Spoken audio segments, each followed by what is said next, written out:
The story unfolds on a rainy night inside a building where three men are gathered. Outside, guards stand watch. Inside, two men sit engaged in an important conversation, while the third, a servant, stands by. One of the seated men, Jean Libong, the Grandmaster of the Treasure Merchant Alliance, is recounting his bitter encounter with someone he calls a wicked demon.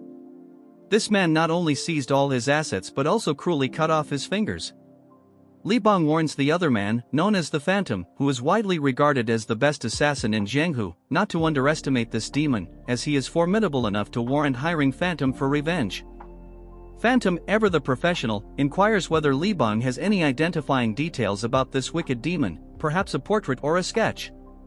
Libong hesitates momentarily before revealing that the only striking characteristic is the demon's handsomeness. He continues, recounting how he first encountered the demon by chance at a drinking party. The demon's charm, kindness, and wit were far from ordinary, especially for someone only 20 years old. His vast knowledge and travels across the Central Plains made him an intriguing figure. For 2 months, Libong spent time with this man, but it was only once, during a drunken display of martial arts, that Libong realized the man's true nature. The servant then opens a locker, revealing to Phantom a mark left behind by the so-called wicked demon after his demonstration. The mark, to Phantom's shock, was the unmistakable trace of the Thunderbolt Sword, a secret martial technique of Nang Lisang, one of the 10 greatest martial masters of Jianghu. Phantom is astonished, having only heard rumors about the Thunderbolt Sword. Libong elaborates, explaining that Nang Lisang had disappeared years ago during the Great War between the Orthodox Alliance and the demonic cult, vanishing after the conflict ended 20 years ago. At first, Libong couldn't believe the connection either, but his suspicions were confirmed when he saw the martial arts manual in the wicked demon's possession. Libong is certain that this man must have killed Nang Lisang and stolen his secret technique, a treasure worth more than 1,000 gold coins. The likes of the Sword of Life and Death and the 100 Great Masters of Jianghu all coveted it. Even Qion Muak, the renowned demon sword and one of the 10 greatest masters, sought after the demon, but none returned.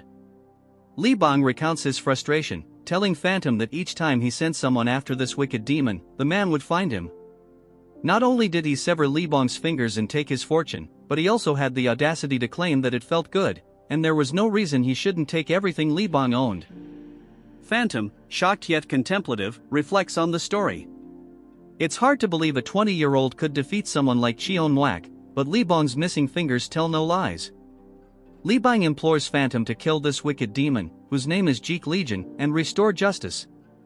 In another scene, Phantom approaches a servant sweeping the compound and asks to be shown the room where Legion once stayed. The servant obliges, leading Phantom through the building and speaking highly of Legion, mentioning how considerate he had been to even lowly servants during his stay. Phantom, however, remains skeptical, mentally noting how some see Legion as a warm-hearted person, while others paint a very different picture. Phantom had already done his own investigations, questioning other servants about the man. Some call him the elegant young master, while others remember him as a wealthy man who lost all his assets. To some, he's known as a fool who gambles away his money, claiming it's all for his future fortune. The final piece of information Phantom receives is that Legion competed in the Muram tournament, further complicating Phantom's understanding of who this man truly is. Legion seems to have many faces, and Phantom grows irritated, wondering who exactly this man is. The man leading him informs him that the room ahead was where Master Legion once stayed, and advises Phantom to take his time exploring it. Phantom opens the door and steps inside, scanning the room for anything out of the ordinary. The only peculiar thing he finds is a map on the wall with a point circled and labeled with the words Conquer Hub. This clue excites Phantom, as he finally feels like he's uncovered Legion's next destination, Hub, where 2 Muram tournaments are scheduled to be held this year. He hears a voice behind him. Startled, Phantom spins around but is knocked out cold before he can react. When he regains consciousness, he finds himself pinned to the wall, with 3 individuals seated in front of him, casually drinking tea. One of them asks the others why Legion went to Hub, to which the other man replies, "How would I know what's going on in that dark head of his?" The only woman among them suggests they also head to Hub, as they have nothing else to do. However, the man seated to her right advises against it, warning that Jianghu would be thrown into chaos if she made an appearance. She then turns to Phantom and offers him a drink. As Phantom notices the energy radiating from the old woman and the scythe tied around her waist, he realizes that she is none other than the Supreme Demon Empress, Yang Hong, once the most trusted ally of the Heavenly Demon. The symbol on the other man's sword confirms that he is Nang Li Sang, the Thunderbolt Sword, who had gone into hiding. Shocked, Phantom realizes that he is in the presence of some of the most powerful figures in Jianghu, including Qion Wak, the Demon Sword, who exudes an ominous demonic aura. Seeing them all together, Phantom grasps that they are allied with Legion. Phantom demands to know why they haven't killed him. The old woman explains that they made a promise not to kill without permission, but they have destroyed his chi center and severed a tendon in his leg. Noticing that Phantom doesn't react, she adds, "I heard assassins don't fear death. They usually keep poisonous pills hidden in their teeth." Phantom, with a sad smile, realizes they are suggesting he kill himself.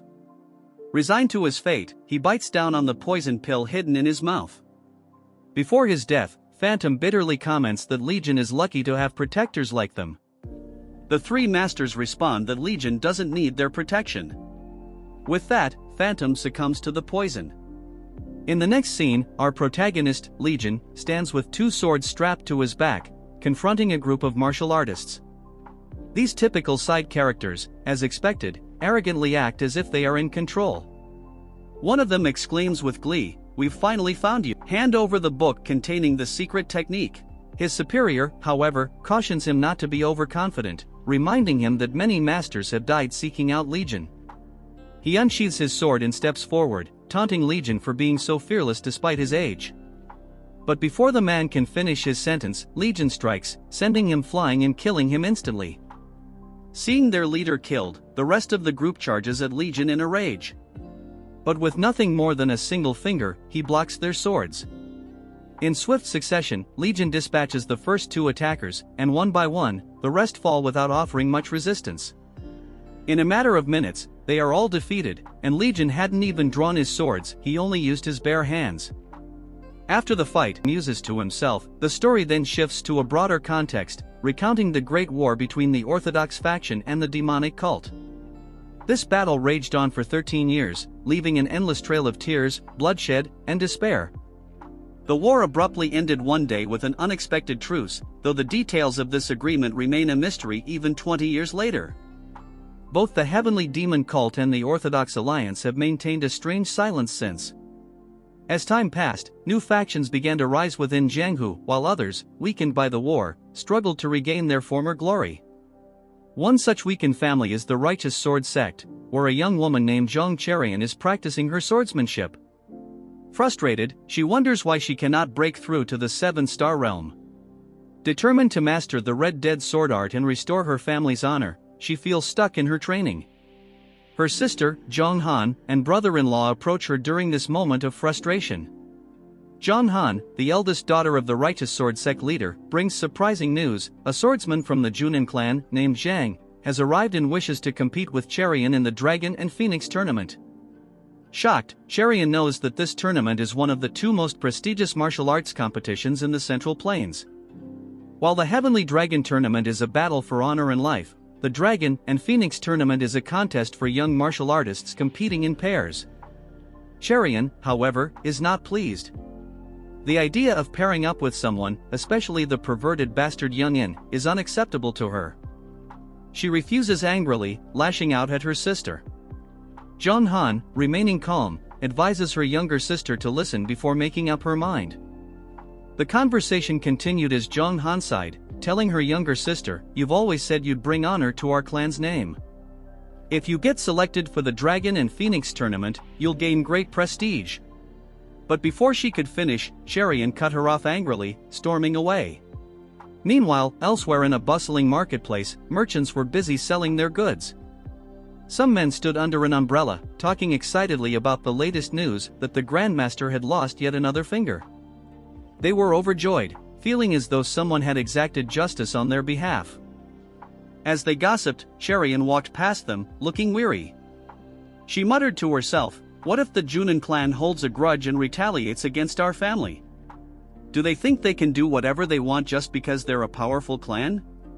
Her thoughts grew darker as she observed the people of Jianghu, who constantly schemed, deceived, and hurt one another. Trickery seemed to be running rampant, and Cherian began to question the ideals she had once cherished. Is this really the Jiang who I dreamed of, she wondered, standing still in contemplation. Suddenly, she heard someone behind her. Legion appeared, seemingly out of nowhere. He had overheard her thoughts and chimed in with his own, saying, I've had similar thoughts. After all, the Heavenly Demon's 9 Calamities demon technique, also known as the Invisible Demon Art, can't be defeated in a one-on-one battle. The idea that the Great War between the Orthodox Alliance and the demonic cult ended in such a simple manner is hard to believe. Cherian turned around, surprised by the strange man who seemed to know so much. She thought to herself, who is this guy? Legion, calm and collected, suggested, I'm thirsty. Let's grab a drink, why don't you show me the way since this is my first time in Wuhan? Firmly, she told him, if you're a martial artist, you shouldn't act like a worthless bum. I've got other matters to attend to, so I'll be leaving now. But just as she turned to go, Legion asked her a pointed question, do you really think this current Jianghu has any real value? His question caught her off guard. She paused and turned back to him. What do you mean by that? She asked. Legion explained, ideals and chivalry have long been abandoned. What's left is this Jianghu, which is nothing but a pathetic facade. Cherian found his words insulting to Jianghu, but instead of getting angry, she stayed composed. If Jianghu is so bad, why are you still living in it? She challenged him before walking away, muttering to herself, this Jianghu isn't as bad as he claims. Her words left an impression on Legion, and as the two parted ways, he couldn't help but think about her. A few hours later, inside the Hang Inn, the place was bustling with customers. One man was excitedly telling his friends about how extraordinary the upcoming Dragon and Phoenix tournament would be. He confidently claimed that the top candidate this year would undoubtedly be Swordsman Yang from the Khan family. His companions disagreed, arguing that Swordsman Yang from the NX sect shouldn't be underestimated either. While they were debating, Cherian entered the inn, wondering if the crowd had gathered because of the tournament. As she stood there looking a bit lost, one of the inn's attendants approached her. Aren't you young Lady Zhong from the Righteous Sword sect? He asked. What brings you here alone? I just wanted a light drink, she replied, trying not to draw attention to herself. The attendant, looking slightly disappointed, informed her, the only available seats are in the special room. But since you're Wuhan's best, I'll give you a bit of a discount. Hearing that she was regarded as Wuhan's best, the entire room turned to stare at her, which made Cherian feel awkward. She silently wondered who had spread such rumors about her. To her surprise, she saw the same strange guy again. Legion greeted her with a grin. If I'd known we'd run into each other again, I would have come with you in the first place, he teased. Cherian sighed to herself, thinking that her luck was truly strange today. She ended up sitting at one of the tables, feeling down. After a brief silence, Legion picked up a chicken thigh and casually asked her, do you know how to register for the tournament? Cherian was taken aback by the amount of food Legion was devouring. Are you really thinking about entering the tournament? She asked, incredulous.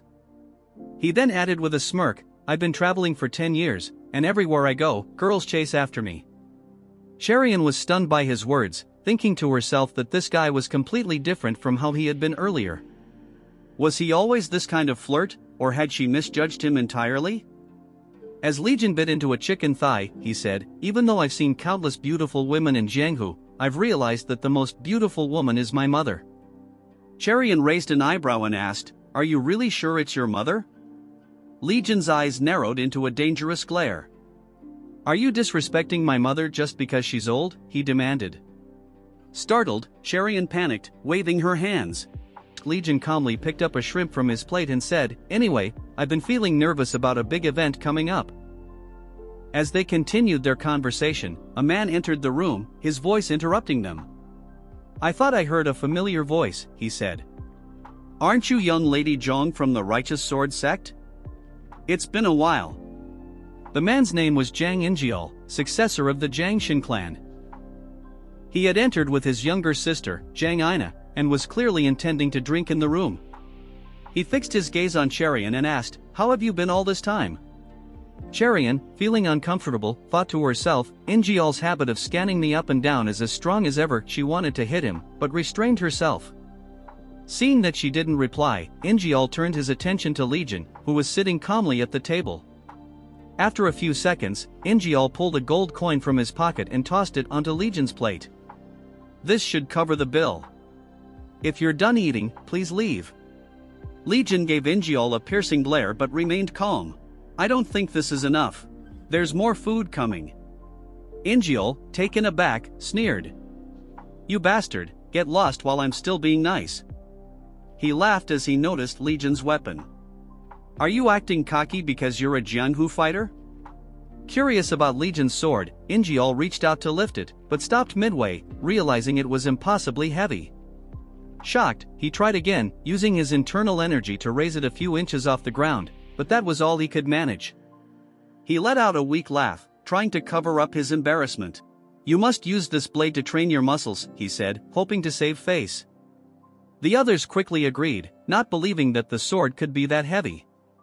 But to their surprise, Legion effortlessly picked up the sword, placed it on his shoulder, and said, "It's not for training." Ingeol, growing agitated, snapped, "Stop lying. It's obviously a training tool." They bickered for a moment until Ingeol, furious, unleashed his energy. Before the situation could escalate, Cherian stepped in, telling them to stop. Her sudden intervention caught everyone off guard, even Ingeol. "Why are you looking at me like that?" he asked, smirking. "Are you interested in me?" He then grabbed her hand and added, "We'll be joining the Dragon and Phoenix tournament together anyway. It's a good idea to get to know each other before then." Cherian immediately pulled her hand away. "I'm sorry, but I've decided to participate with someone else." Ingeol was shocked by her rejection. "Why won't you participate with me?" he asked. Cherian replied firmly, "Because using your family's influence to force things onto me is a petty and shameful act." Ingeol, unprepared for such a bold response, calmed himself and asked, "Who are you participating with, then?" Before Cherian could answer, Legion casually said, "She's with me. We'll be participating together." Ingeol was visibly confused. His sister, Jiang Ina, stepped forward and asked Legion, "Do you even know who you're talking to?" Legion, unconcerned, replied, "No, do you know who I am?" Ina smirked. "Of course not." Legion leaned back, his eyes steady. When people face the unknown, they react in one of two ways: either they dismiss it, or they fear it. "You're doing both. You're dismissing me because you don't know me, while hoping I'm afraid of Ingeol." Ina smiled, clearly intrigued. "I'm not sure," she replied coyly. Ingeol, enraged, growled, "You've got some nerve." Legion shrugged. "Of course I have nerve. I eat well, and they say people who eat well speak well, too." He composed himself, straightened his clothes, and turned to Cherian. "We'll meet again at the Dragon and Phoenix tournament," he said before storming out of the room. As he left, Ina paused, giving Legion a lingering smile. "I'll see you again," she said softly. Once the room fell silent, Cherian thought to herself, "I'm in big trouble now."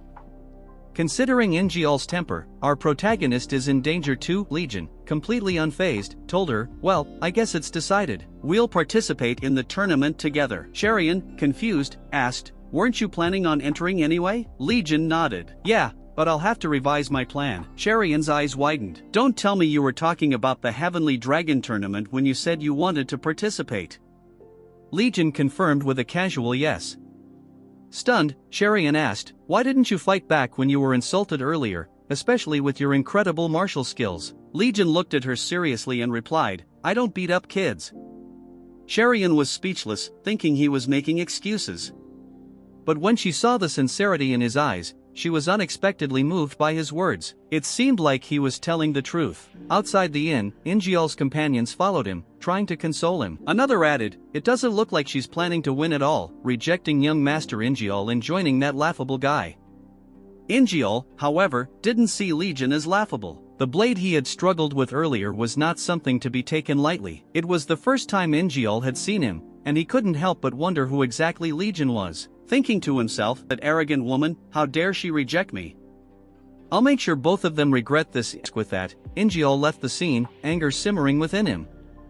Meanwhile, inside the Righteous Sword sect, Huion was furious as she spoke with her mother.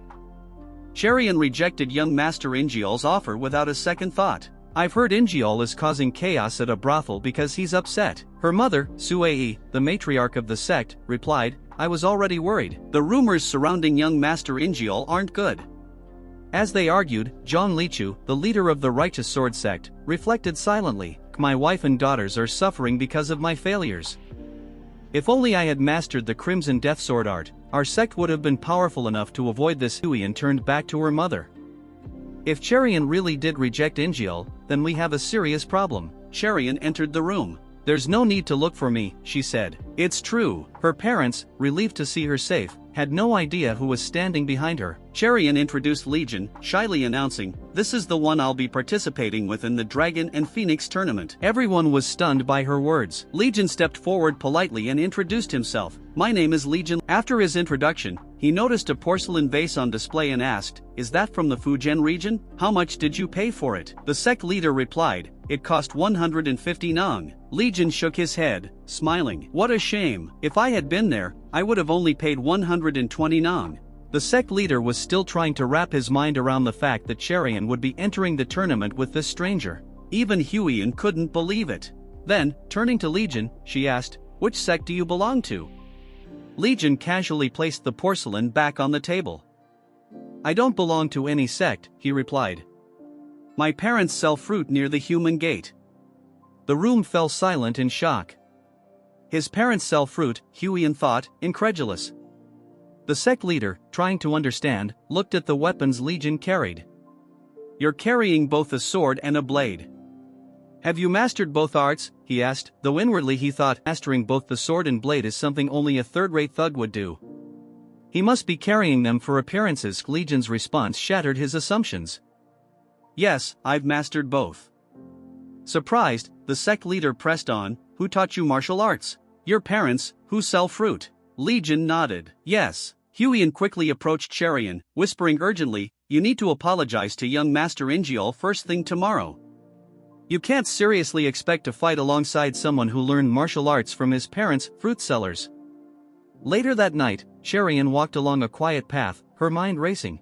I brought Legion home to keep him safe from Ingeol. Can't sleep, she asked cautiously. Replied, I find it hard to sleep when I change locations. Besides, there's something I need to take care of tonight. I'm sending a few people to the afterlife. Cherian couldn't tell if he was joking or not. His calm tone while saying something so brutal unsettled her. Cherian then asked Legion what kind of people his parents were, mentioning that she had heard his mother was beautiful. Curious, she asked what his father was like. Legion paused for a moment, reflecting, and told her that his father was someone who tried to handle everything by strictly adhering to rules. While that wasn't necessarily a bad thing, his father's insistence on imposing those rules on him had been a source of frustration. More than that, his parents were strongly opposed to him entering the Jianghu, especially his father. Cherian mused to herself, it makes sense. His parents aren't part of the Jianghu, so they must be concerned for their son's safety. However, she was taken aback when Legion added that his parents weren't just worried about him, they were concerned for the Jianghu itself.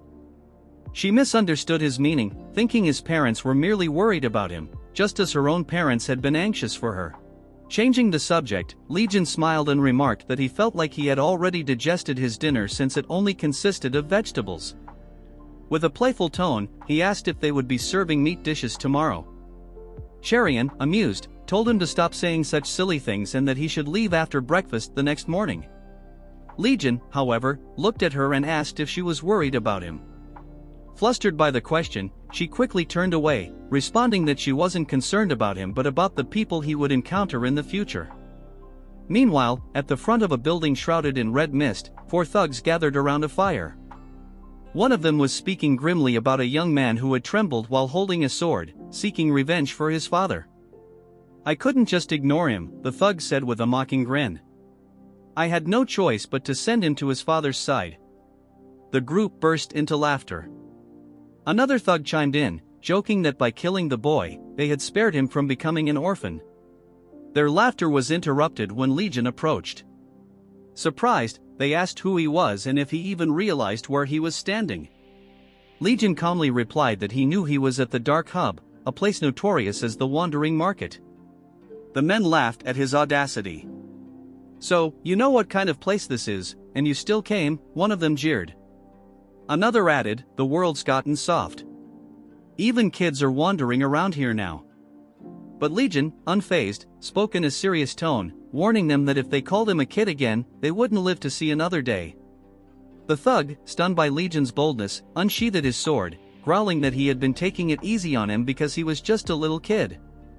But now, his patience had run out. With a roar, the man charged at Legion, intending to kill him. Before the blade could reach him, Legion activated a technique, releasing energy from his palm. In an instant, no one could quite grasp what had happened. One of the other thugs, confused, mocked the attacker, asking if he had been beaten by a child. But to their shock, the man collapsed, dead. Legion looked at the group and said, "Today is the day I take my first step toward the future. I had no choice but to steel my resolve, as this moment is vital for me." Angered and bewildered, the remaining thugs drew their swords. They couldn't comprehend what nonsense he was spouting. Gak, one of the men, charged forward, sneering, "If this day is so important to you, then I guess even those you'd normally spare have to die today." With one swift slash, Legion severed their limbs, cutting through legs, arms, and hands as easily as one would slice paper.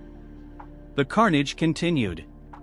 From the bottom floor to the top, Legion cut down everyone in his path, leaving corpses strewn across the building. When he finally reached the top floor, he kicked open the door to reveal a corpulent man surrounded by women who were massaging and fanning him. The man, known as the Gluttonous Emperor, leader of the Dark Hub, looked unfazed by Legion's entrance. The maids smiled seductively as they sensed Legion's presence. Legion noted the seductive atmosphere and commented, "Quite the ambience you've got here." The Gluttonous Emperor slammed his hand onto his chair, demanding to know if Legion was a guest and who he was there to purchase. With a smirk, the Emperor asked, "Who do you think you can afford in a place like this?" Legion, without hesitation, replied, "I'm here to buy the most expensive person in the room." The Gluttonous Emperor burst out laughing at the audacity of the statement. "How could a wet-behind-the-ears brat like you afford me?" he mocked. Playing along, he asked if Legion had enough money to cover the cost, then set a price of 500,000 yang. Without a second thought, Legion dropped 500,000 yang on the floor and asked, "Is the deal sealed?" The Emperor, who had assumed Legion was bluffing, was caught off guard by the amount of money he had brought. Noticing more in the bag, he asked if Legion could still afford to pay if he raised the price. Legion coolly responded, "I'd be disappointed if you did."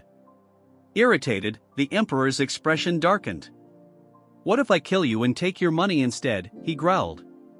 Legion, unfazed, stared back and replied, "Then I'd be even more disappointed." The Emperor sent his maids forward, deciding he would indeed disappoint Legion by killing him. The women began releasing a seductive aura, their charm technique so powerful that no ordinary man could withstand it. The Gluttonous Emperor thought to himself that Legion had been doomed the moment he entered the room. The maid's technique, the illusory blissful dance, was an unparalleled art of sorcery that could paralyze a man's reason. However, just as they prepared to strike, Legion effortlessly blocked their attack with his hand. "A fine dance," he commented, "but not good enough to kill me."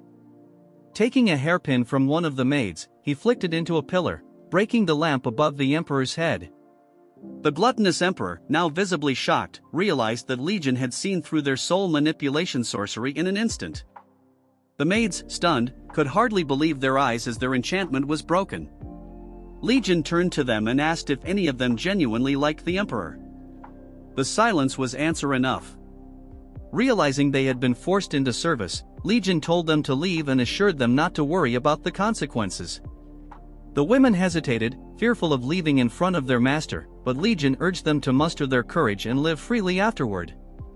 The Emperor, laughing darkly, interrupted, calling Legion's speech impressive but warning him that he would only be allowed to leave after having his limbs cut off. Even Legion was momentarily taken aback by the Emperor's cruelty. For the first time, his expression darkened with anger. Stepping forward, Legion warned, "If you really plan to have their limbs cut off, then I'll repay you by slicing you apart, piece by piece." The fatty was taken aback and stunned by Legion's deadly words. At that moment, the Gluttonous Emperor could feel Legion's unfathomable murderous intent, but to his surprise, he heard the maids thanking Legion. They expressed their gratitude, saying that just as he had told them, they would muster the courage to leave. They also promised never to forget his kindness, especially after he had given them a large sum of money. Legion, with a calm demeanor, told them not to worry and to live well, reminding them that they would need it for a fresh start. Meanwhile, the emperor stood frozen, speechless as he watched the women escape, unable to stop them. Furious, he thought to himself that he, the great gluttonous emperor, was reduced to this pitiful state by a sleazy brat's murderous aura. Seething with anger, he performed a technique that enlarged his body to 3 times its size, announcing that he would kill Legion with his special technique, the body protection art. Legion, undeterred, replied with confidence, "You'll need to endure quite a beating if you plan on growing even bigger." And with that, their battle began. The emperor lunged, but Legion swiftly dodged and immediately moved behind him. The emperor, seeing this, swung his hand with all his might, trying to strike Legion down. But Legion dodged effortlessly midair, a smile on his face, which only enraged the emperor further. Angry that Legion kept evading his attacks, the emperor was determined to turn him to dust. But while still airborne, Legion taunted him, saying, "I despise scum like you." With a single, powerful kick to the emperor's chest, he sent the massive man flying through several doors, breaking them in the process. The emperor coughed up blood but quickly stood back up, summoning energy to his hand, intending to kill Legion. But before he could attack, Legion spat in disgust, saying, "You filthy pig, keeping those women imprisoned." He flicked a stone with incredible speed and force, piercing through the emperor's hand and completely shattering it. The emperor, unable to believe what had just happened, stumbled to his knees, realizing he was the Goliath brought down by David's stone. Recognizing that the young man before him was a true master, the emperor refused to accept defeat. He gathered all his remaining energy, shrinking in size but doubling in power. However, before he could make a move, Legion appeared in front of him in a blur, his hand brimming with energy. With a single blow, Legion struck the emperor in the stomach, sending energy ripping through the man's body and destroying everything in its path. Finally, the giant was brought to his knees. Legion calmly told the emperor, "I paid for your life, so I'm taking you with me." The emperor, now on the brink of death, weakly asked where Legion was planning to take his dying body. Legion replied, "I think you misunderstand. I wasn't talking to you." The emperor let out a bitter laugh, saying there was nothing he could do now, adding that if it had been someone like Legion, he could have stolen away without confrontation. So, he asked, "Why bother confronting me?" Legion's response was cold and straightforward, "I needed a reason to kill you." The emperor laughed bitterly again, admitting that Legion was indeed a worse man than he was. Legion acknowledged this, saying, "Perhaps. But good people never fall into my trap." And with that, the gluttonous emperor died. For a moment, there was silence. Then, Legion turned to the hunchbacked man standing nearby and said, "We finally meet, Manor Master Hua. Or should I call you by your real name, Mushao?" Realizing that Legion truly knew his identity, the hunchbacked man stopped pretending. The man, Mushao, was the former patriarch of Mount Tai's Phantom Manor. Legion remarked, "Who would have thought that a genius in formation arts and engineering would end up in a place like this? It took me quite a while to find you. I suppose it's difficult to recover from that incident." Mushao, taken aback, was rendered speechless by Legion's words. The so-called incident referred to the tragic event that haunted Mushao's past. Years ago, Mount Tai's Phantom Manor had been renowned for having the finest mechanical techniques. Mushao, hailing from a prestigious family and possessing extraordinary talent, had nothing to envy until his only daughter tampered with an unfinished device. The resulting catastrophe killed his entire family, including his daughter. Overcome with guilt, Mushao changed his appearance and went into hiding, blaming his own carelessness. With tears streaming down his face, Mushao told Legion that there was no way he could ever forget that tragedy. However, to his astonishment, Legion told him, "You've been a good man, suffering for 10 years. It's rare to find someone who willingly endures so much pain out of sorrow for their family." Mushao was deeply moved by Legion's words. He thought to himself that no one had ever spoken to him like this before, no one had ever risked their life to try and save him, a man they had just met.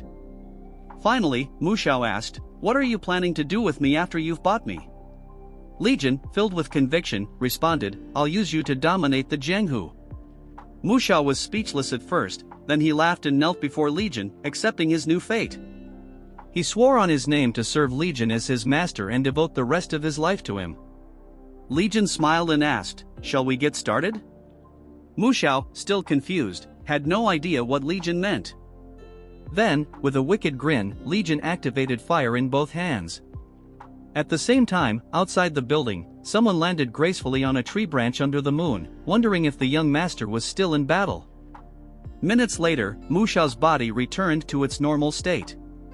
He was utterly shocked, as it was widely believed that a body altered by the Great Law could never revert to its original form. Overcome with surprise and gratitude, he sincerely thanked Legion. Legion, smiling kindly, told him not to offer such deep thanks yet. He reminded Mu Xiao that from this point forward, he would have to work hard, so he shouldn't be too thankful just yet. As they spoke, another man approached. With admiration in his eyes, he greeted them, saying, "You've finally done it, young master." This man was Mion, Legion's personal guard. Seeing him, Legion couldn't resist making a sarcastic remark. "Mion, you should really shave. You're starting to look older than you are," he teased, his words like arrows piercing Myong's heart, causing him to jokingly cough up blood. Legion introduced Myong to Mu Xiao, explaining that Myong was his trusted guard and would be responsible for guiding Mu Xiao through everything from this point forward. However, Legion then announced a sudden change of plans. He mentioned that their mission would now begin with the Zhongxiang clan. Shocked by this, Myong immediately asked Legion why he had changed his mind. "You once said the Zhongxiang clan wasn't worth the effort. What's changed? And why are you suddenly entering the Dragon and Phoenix tournament?" With a casual tone, Legion replied, "People's minds can change at any time." Mang wasn't convinced and countered, "That's exactly the kind of excuse a playboy would give." Legion was momentarily speechless but then grinned, accusing Mang of being jealous of his popularity. Mang quickly denied it, saying, "Just because you have a bunch of women chasing after you doesn't mean you're lucky in love. True fortune lies in marrying the right woman." Still smiling playfully, Legion teased, "You're clearly extremely jealous." Meanwhile, Mu Xiao stood nearby, utterly bewildered by the exchange between the two, having no clue what was going on. The scene shifts to morning at the Zhongxiang clan. Cherian and her father, Li Chu, had come to meet the young master, Injial. However, the guards at the gate informed them that both the union leader and the young master were currently away. Li Chu politely inquired when they might return, but the guard shrugged, saying they didn't know either. Quietly muttering to himself, Li Chu said, "We need to apologize before things get worse." He then asked the guards to pass along a message when the leaders returned, stating that they had come to pay a visit. As they were about to leave, a man stepped out. His name was Quan Hyeki, famously known as the Eight Flying Hands due to his martial arts prowess. With a broad grin, Hyeki greeted Li Chu, saying that he was on his way to the clan under invitation from the union leader but was pleasantly surprised to see someone he recognized. Li Chu returned the greeting politely, while inwardly thinking that the Zhongxiang clan leader was certainly selective with his invitations, surrounding himself with skilled individuals. Hyeki, still smiling, suggested that since they both had some free time, they should grab a drink. He even offered to cover the bill. Little did Li Chu know, Injial was watching them from inside with a sinister smile. Later, they arrived at the Spring Breeze Inn. Hyeki poured a drink into Li Chu's cup, urging him to try it. Proudly, Hyeki said, "This is bear bile wine, very rare and hard to obtain." Li Chu, wanting to remain polite, thanked him for the opportunity to taste such a precious drink. During their conversation, Hyeki casually mentioned, "By the way, it seems like the Zhongxiang clan leader is pretty upset." Li Chu quickly responded, asking Hyeki to put in a good word for them if he had the chance. Hyeki laughed and reassured him not to worry too much, downplaying the situation, "Kids get into fights all the time." Meanwhile, Cherian was lost in thought, recalling how she had prepared food for Legion the previous night. She had gone to deliver it, only to be told by a maid that Legion had left without a word. Annoyed, she grumbled to herself, "He was whining about wanting meat and food, but he just up and leaves. I bet he's gone by now." Back at the inn, Li Chu thanked Hyeki for the meal, saying he had enjoyed the evening and appreciated the fine wine. Just as Li Chu was about to offer to treat Hyeki next time, Hyeki suddenly acted surprised, making a flimsy excuse about forgetting something urgent. Before anyone could react, Hyeki bolted out the door without paying the bill. The inn's attendant, unsurprised, handed the bill to Li Chu instead. Upon seeing it, Li Chu was shocked. Just one bottle of wine had cost 120 non, and the side dishes were outrageously priced. He sighed deeply and told the attendant that he didn't have the money at the moment but would return the next day to pay. However, the woman boldly replied, "We don't accept credit, but given your situation, we won't overlook it either. So, until you bring the money, your daughter can stay here." Li Chu, frustrated and angry, demanded, "Are you really going to hold my daughter hostage?" The woman coolly responded, "Think of it as collateral. If you can't pay, your daughter can entertain guests during her stay." Li Chu was left speechless, wondering if the woman had lost her mind. It became clear to him that this wasn't just any ordinary winehouse. Moreover, he noticed the guards in the inn had an intimidating aura, stronger than he had realized, perhaps even stronger than him. At that moment, someone entered the inn. It was Legion, holding a bottle of wine. Surprised, Cherian asked, "What are you doing here?" Grinning, Legion replied, "Of course, I'm here to drink." He placed the bottle on the table and casually told the attendant, "The wine tastes a bit off. Did you mix something into it?" The attendant, trying to remain composed, asked him to explain. Legion, in a calm tone, said, "I heard big shots come here quite often. Do you also serve fake wine to them?" The attendant, now nervous, tried to maintain her composure. "You're clearly drunk. Please lower your voice. You don't want to cause a scene here." But Legion smirked and loudly declared, "The bear bile wine you're serving is fake." His words quickly drew a crowd, curious about the commotion. Confidently, Legion continued, "If I can prove the wine is fake, I'll take everything this place has earned today. And if I'm wrong, you can brew liquor from my gallbladder." The crowd followed him as he led them to a small, rundown house behind the inn, much to their surprise. No one had expected the place to have a backyard. Some murmured, wondering what proof Legion could possibly have. Standing before the locked door, Legion asked, "Doesn't it seem strange to you all that they store wine so far away in a hidden place, even chaining the doors with iron locks?" The attendant tried to argue, claiming they stored trade secrets there, not wine. But before she could finish, Legion shattered the door with his bare hands. He pulled out a large jar of wine and set it on the ground for everyone to see. With a smug look, he announced, "This is the true identity of the precious wine you've been drinking." The attendant, panicking, muttered to herself, "I must stop him. I can't let the crowd see what's inside." Desperate, she decided there was no choice but to kill him. She pulled out a thin, sharp needle from her mouth and, without hesitation, fired it at Legion, hoping to end the situation before it escalated further. However, Legion had already sensed the attack. With quick reflexes, he raised the wine jar in front of him, using it as a shield. The needle struck the jar, shattering it into countless pieces. To everyone's shock and horror, as the wine spilled out, insects began to fall from it, small, strange-looking bugs writhing in the liquid. With a sly smile, Legion looked around at the crowd and mockingly asked, "So, does anyone want to try it?" Legion held up a small cup of wine and asked, "Does anyone want to try it?" However, the crowd, having already seen what was in the wine, grimaced in disgust.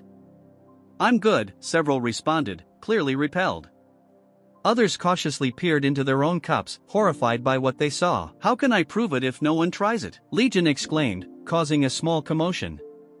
He was fully committed to his offer when someone from the back shouted, "Stop it, you lunatic. I've never heard of this, making beer bile wine with such insects." Unfazed, Legion brought the insect close to his face, explaining, "This insect is called the black-painted insect. It's named that way because its back resembles a piece of art."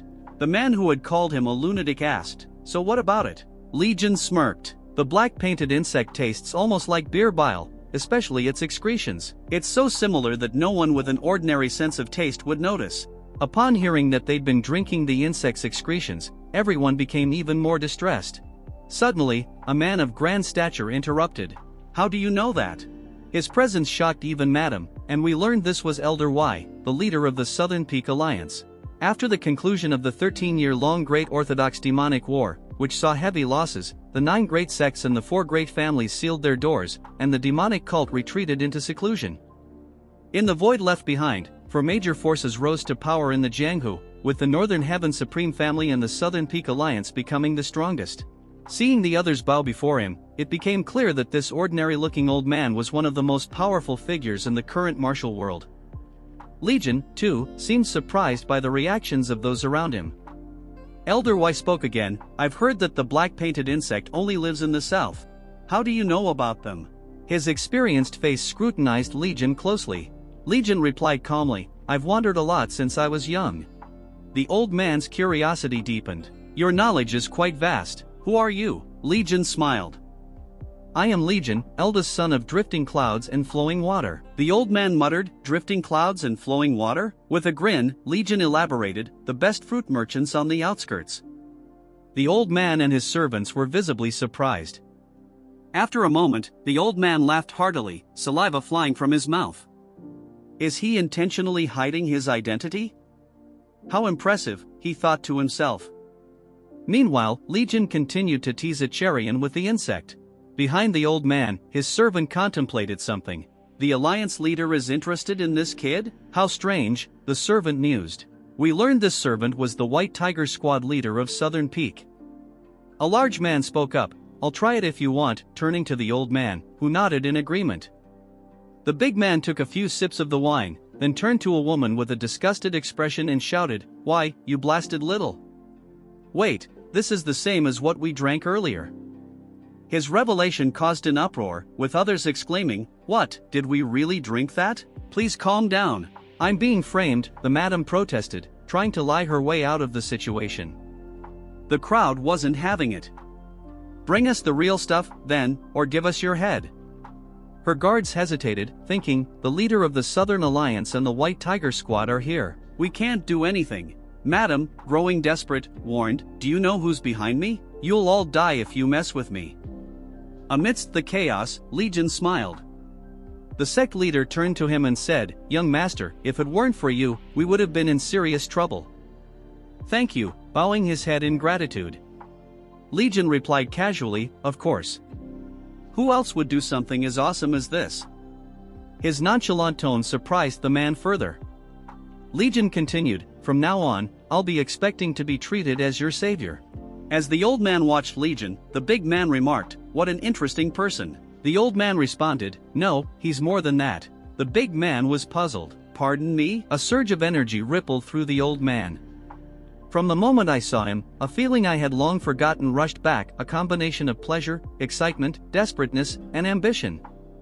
It's stirring inside me, just like the day I conquered the Southern Peak Alliance. I have no idea why I feel this way.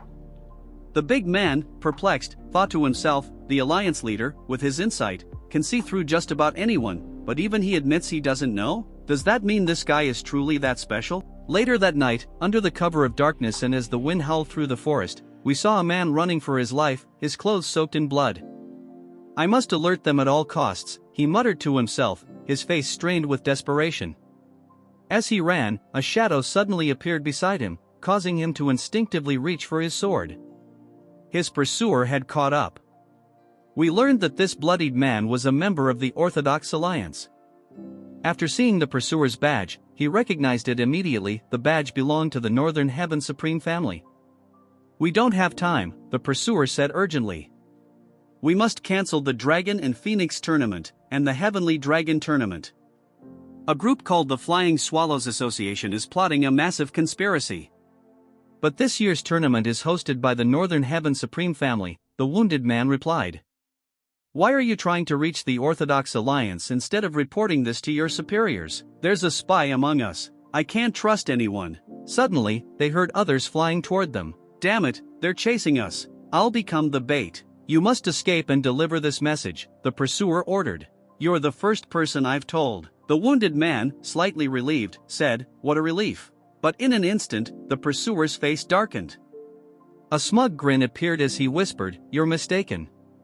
Before the wounded man could react, the pursuer sliced his head in half, blood splattering across the forest floor. As the head rolled away, the man spoke coldly, "The ones chasing us aren't from the Flying Swallows Association. They're from the Flying Swallowtail Association." Butterflies fluttered around as we noticed a woman's foot delicately perched on a small branch. A man kneeled before her and greeted her, saying, "The 16th butterfly greets the alliance leader." She responded, "What happened to the others?" The man replied, "The 14th butterfly has already taken care of them." With a fan in her hand, she smiled, a beautiful face twisted with a murderous gleam in her eyes. "I knew he would handle it," she said. She added, "The Dragon and Phoenix tournament will be a nightmare." In the same dark night, Legion and Cherian walked together, heading somewhere. "I'm looking forward to it," Legion remarked, referring to how tasty the meat would be that the second leader planned to buy. The leader had asked Legion if he liked meat, intending to buy the best to pay his respects. "I'm hungry just thinking about it," Legion mused. "You're always hungry," Cherian teased. "It's because I've been thinking a lot lately," he replied. "To conquer the world?" one of the girls asked. "That too," Legion responded, grinning. Then he added, "and other things." But suddenly, his expression darkened, his smile vanishing. Cherian wondered if he was feeling lonely, being in a foreign land. As they continued walking, she stopped and smiled broadly, thanking him for the help earlier.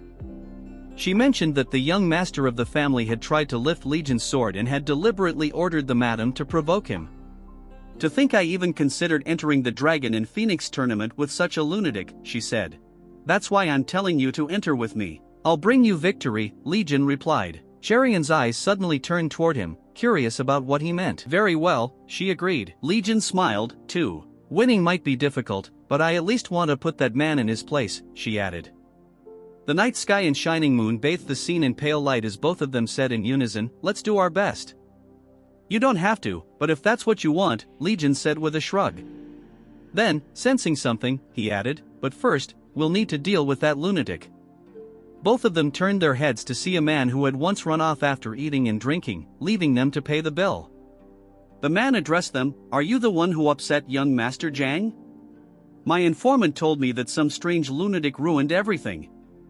"He's talking about you, isn't he?" he sneered. Legion, unbothered, asked, "Do you always run backward to check on the targets you were supposed to kill?" Cherian was startled at the mention of killing. The man chuckled. "Yes, the order was to kill you. And that woman will be a problem too." His wide grin and murderous aura made Cherian's skin crawl. She whispered, "I can feel his murderous intent. He really means to kill us. Will we even be able to defeat him if we join forces?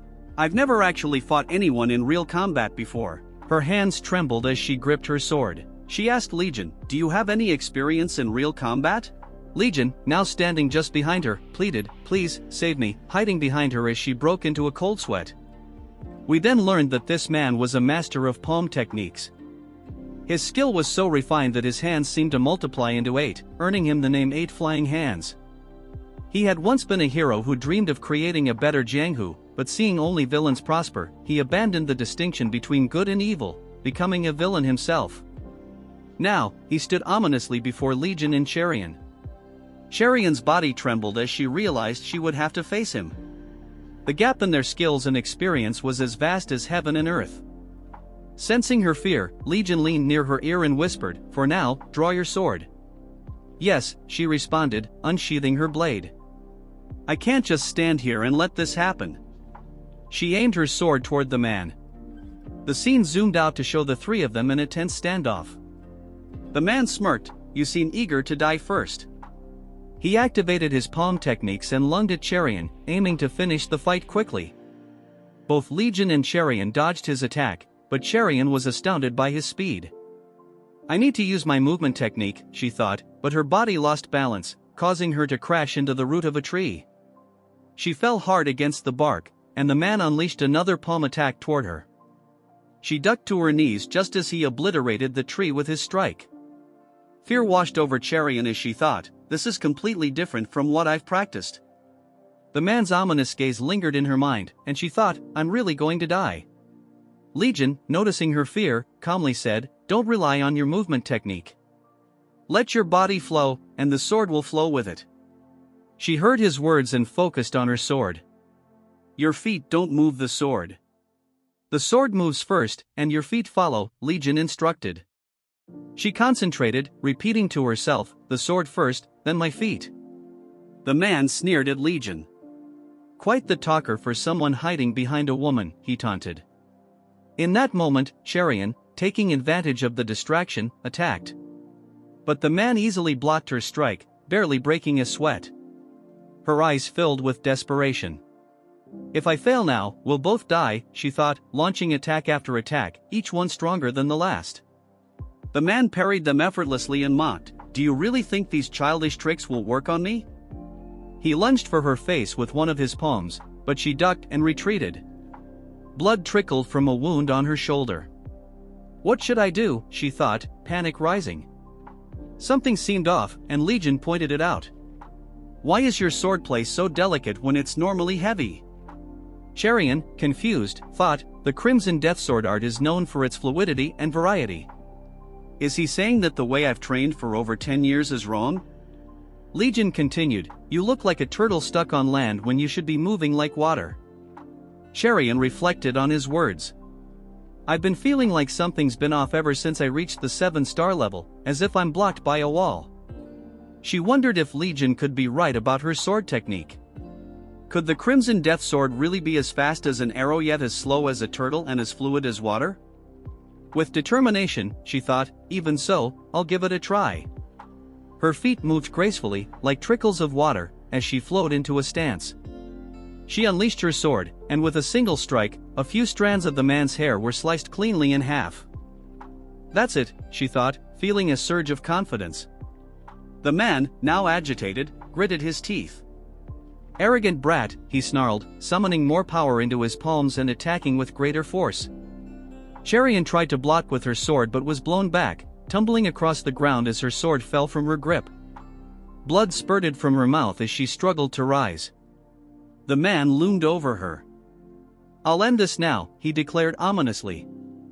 We see the man's demonic eyes glowing, staring up at the sky, confused as Cherian suddenly vanishes. What the hell? Where did she go? He mutters, baffled. A voice speaks from behind him, that's it. He turns to find Legion in the air, holding Cherian like a master, bathed in moonlight, shining like a star. Legion reveals he's using a skill called Void. He says, it's the falling blossom step of the heavenly thunder steps. You probably don't know much about it, my father's martial arts, since they were rarely revealed. Your father's martial arts, the man trembles in disbelief, sinking to the ground. Legion sets Cherian gently near a tree and muses, my father and mother always said they fell in love at first sight. Honestly, I never believed in those kinds of things, but now I think I understand it a bit. Shaking, the man stammers, you mastered the reverse flow of wondrous movement? How could a kid learn such a martial art? With one swift strike, Legion crushes the man's skull. We see fragments of the man's teeth, skull, and nose shatter as he crashes through a tree, slamming hard into the ground. No way, the man gasps, coughing up blood. He realizes Legion is at a level far beyond his comprehension. Staring at the broken tree, the man begs for his life. Please, let me live. Legion coldly responds, do you know why I hate my father? If it were him, he would have told me to forgive you. He's really frustrating like that. The man, panicked, thinks, is he insane? Desperate to escape, he tries to flee. Legion continues, but my mother always told me never to live like that. Never to follow my father's ways. As Legion's true nature surfaces, he unsheathes his blade. Even if my father's path is the right way, he says, I will always follow my mother's path. The cloth wrapping his sword begins to tear away bit by bit, revealing the blade. The man, still fleeing, hears a terrifying sound like a ghost wailing. Legion unleashes his blade for the first time. Flames engulf his hands, and we see the demon's skull engraved on the blade's guard. The blade ignites with a bright, agonizing red glow. This is the Northern Hell Blade. Legion's eyes glow blood red as he wields the sword, swinging it with force. A demon emerges from his strike, and multiple souls lash out from a single slash. The man's face is frozen in terror as these demons lunge at him. It's a bloodbath, a scene of pure carnage and evil. Legion stares coldly as the man, already injured, realizes he's been cut into hundreds of pieces before he even understands what hit him. The man is dead, sliced apart in an instant. Legion, with bloodshot eyes, gazes at the lifeless body and says, my father's path is just too boring to follow. He begins to hum a tune, on a windswept cliff I stand and sing, of paths to take and what they will bring. No one hears my song out here, but a flower on the rocks lends an ear. At that moment, Cherian, who had been knocked out, opens her eyes. Legion notices and asks, "Are you awake?" Surprised, she realizes that Legion is giving her a piggyback ride. She asks him to put her down, but he insists on continuing since she's hurt. Cherian, still groggy, doesn't remember much. Legion explains how the man had no luck at all. "Who would have thought he'd be struck down by the sword you swung with your eyes closed? I just finished him off after he fell." Her face lights up in shock. "You stabbed him to death? Is he dead?" Legion, with a mischievous grin, tries to scare her. "Of course, is he immortal? How could he still be alive with his heart skewered into the ground?" Terror spreads across Cherian's face as she realizes that the man is dead, and she's partially responsible. Her trembling arms tighten around Legion's shoulders. He quietly reassures her, there's no need to make a fuss, he deserved to die. Besides, they say drawing a sword without the resolve to use it is an insult to the blade. Cherian remains hesitant. In her mind, Legion is still a mystery. He appears to be a carefree fool but occasionally reveals a much deeper, more dangerous side. As they continue walking, Legion grins and says, "This is just the beginning." The Dragon and Phoenix Tournament, the Heavenly Dragon Grand Tournament, conquering the world, he muses. Cherian, still on his back, glances over his shoulder, gazing at his face. Together, they walk toward a new path, their destinies intertwined. Meanwhile, on another part of the continent, two elderly figures and a middle-aged man engage in conversation. They hold harpoon-like tools, ominous auras radiating from their weapons. Although one tool looks ordinary, it emanates a powerful, yet opposite, energy, equal in intensity to the harpoons. Their sharp gazes focus on someone. "Did you buy it?" one of the old figures asks. The middle-aged man pulls out a wooden box containing 6 dumplings and hands it to them. One of the elderly women takes a bite of a dumpling, reflecting, "We will soon arrive at Wuhan." Sometimes, traveling slowly like this brings back memories of the old days. She shares a story with the middle-aged man, reminiscing about what a friend said to her 20 years ago. The old man, clearly uncomfortable, grumbles, "Are you bringing that up again?" He recalls the moment he drew his sword and lowered his voice dramatically. The memory of their battle plays out, showing both of them in action, looking fierce. The woman's face is shown ominously, adding a dramatic, almost traumatic, effect. After all, it's her memory. The old man grabs his hair in frustration. "That was so long ago. I was senseless back then, wasn't I?" The middle-aged man spits out his drink, and the trio bursts into hearty laughter. The middle-aged man then asks, "What did he mean by the young master?" We see her smile and say to the old man, "Oh, about that. I'm talking about Legion's father." Legion's father, if you didn't already catch on. The old man chuckles, "Ha, I can't believe Legion is already taking part in the Dragon Phoenix tournament. When did he grow up so fast?" "A lot of young kids are going to get hurt this time," he says, still laughing heartily. The middle-aged man adds, "Legion doesn't mess with kids unless they've done something to deserve a beating." The scene cuts to the man who had sent someone to kill Legion. His expression turns dark. He says, "That lunatic is still alive," referring to Legion. His servant confirms, "Indeed, sir. We've received word that he left the righteous sect with Cherian." The man's face contorts in disbelief. "What is that lunatic I hired even doing? He can't handle one single guy?" The servant praises the man, calling him a great warrior, before adding, "He hasn't returned since he left last night." Fear spreads across the man's face as he processes the news. His mind races. Where did the man disappear to? Could he be dead? Impossible, he thinks, then starts laughing out loud, shaking with disbelief. Legion couldn't have killed such a grand master. Could he? As he reflects, he recalls how Legion once saved his life. Whether it was luck or skill, he is determined to find out during the Dragon Phoenix tournament. The scene transitions to the day of the tournament. Firecrackers burst into the sky, filling the air with vibrant colors and loud sounds. Banners for the tournament and the family hosting the event line the streets. Guards are stationed at every corner. We see the grand arena, a massive pit where the tournament will take place. The participants, the dragons representing the male martial artists, and the phoenixes representing the female ones, begin to arrive. Spectators chatter excitedly about the various participants. A girl screams so loudly that it nearly bursts the eardrums of passers-by. She has spotted someone wearing a mesmerizing robe, the young master of the Northern Heaven Supreme family. His name is Hagi, and he's also the successor to his family. Accompanying him is the young lady from the renowned Sima clan. The crowd wonders aloud, have the four renowned great clans finally started to make their move? But just as the crowd's attention is focused on these figures, they notice yet another person, the young master of the Southern Peak Alliance, the one widely expected to win the Dragon Phoenix tournament. With him is the young miss, widely proclaimed to be the most beautiful woman in the land, the daughter of the Clean Water Mountain Manor. The crowd gushes about her beauty, rooting for the pair. Meanwhile, we see Legion casually raising his hand, as if thanking the crowd for their cheers. He speaks confidently, "Don't worry, I'll make sure to win."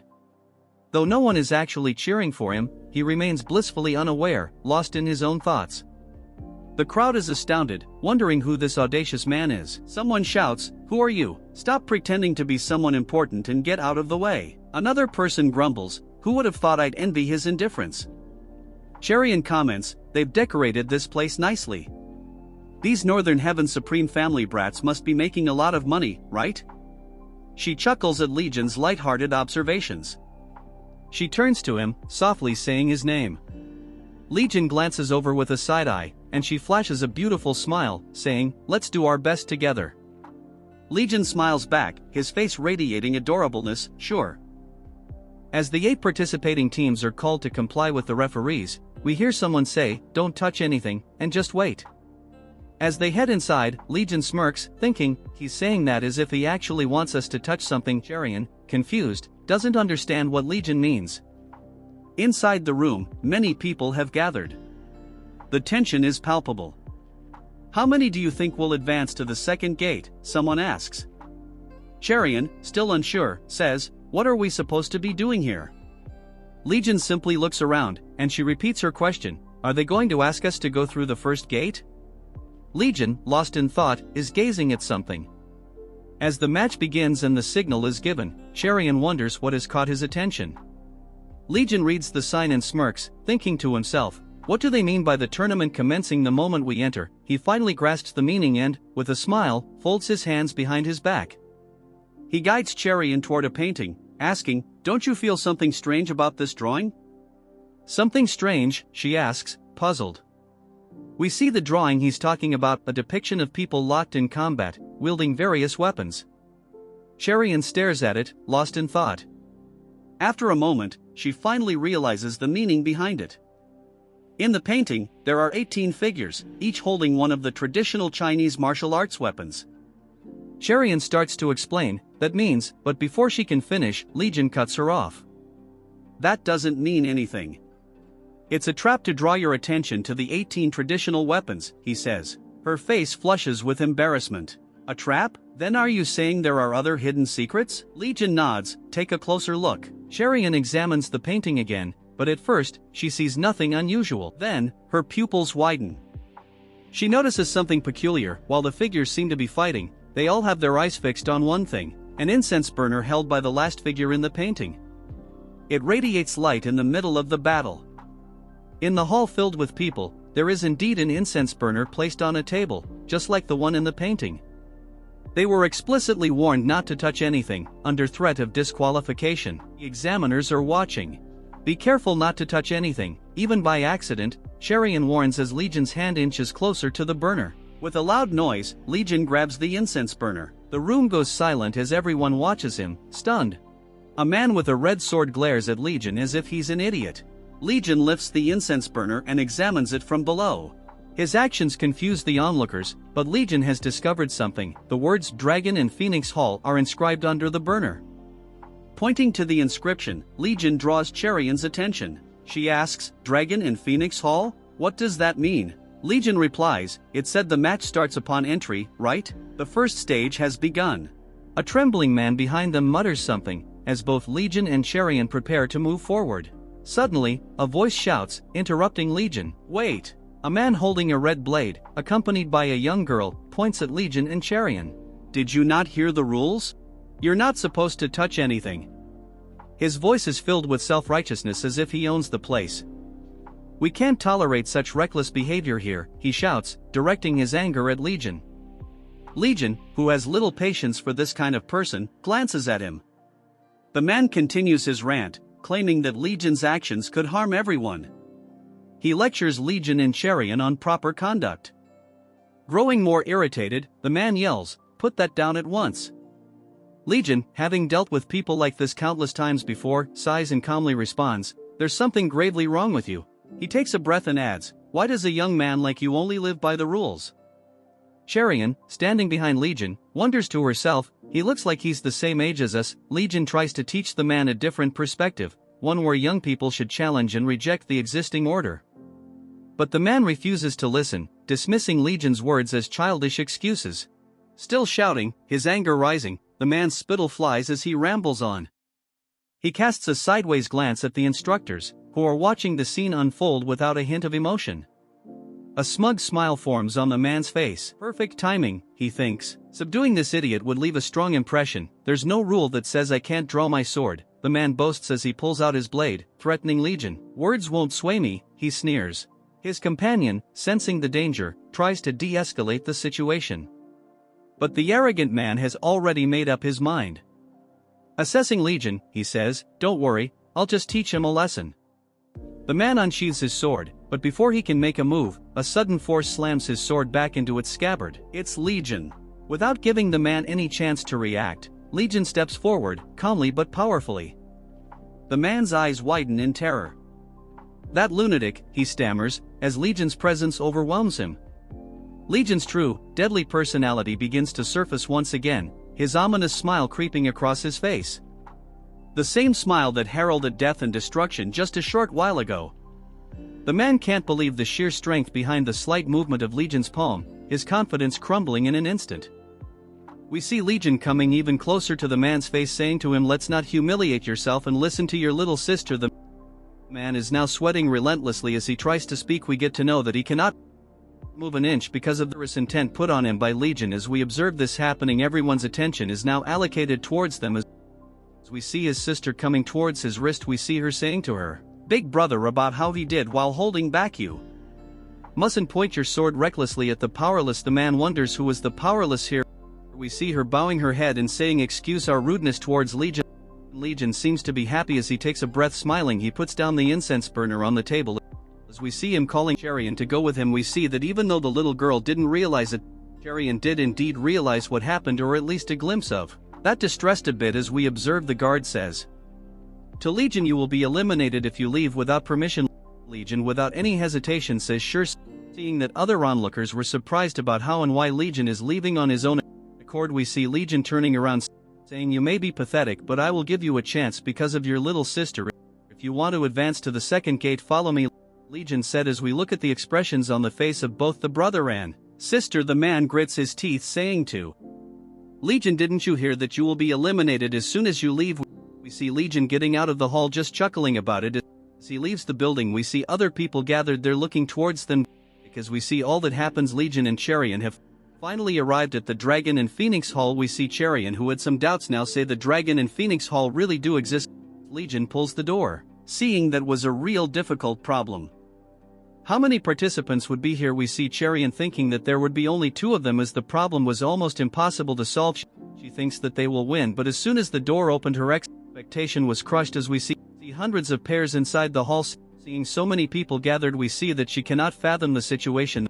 She just takes a look around as we see Cherian asking about how these many people solved that riddle. Legion, who is taking a look around everywhere, sees people from high nobility. We see other nobles and even the successor young master of the Southern Peak.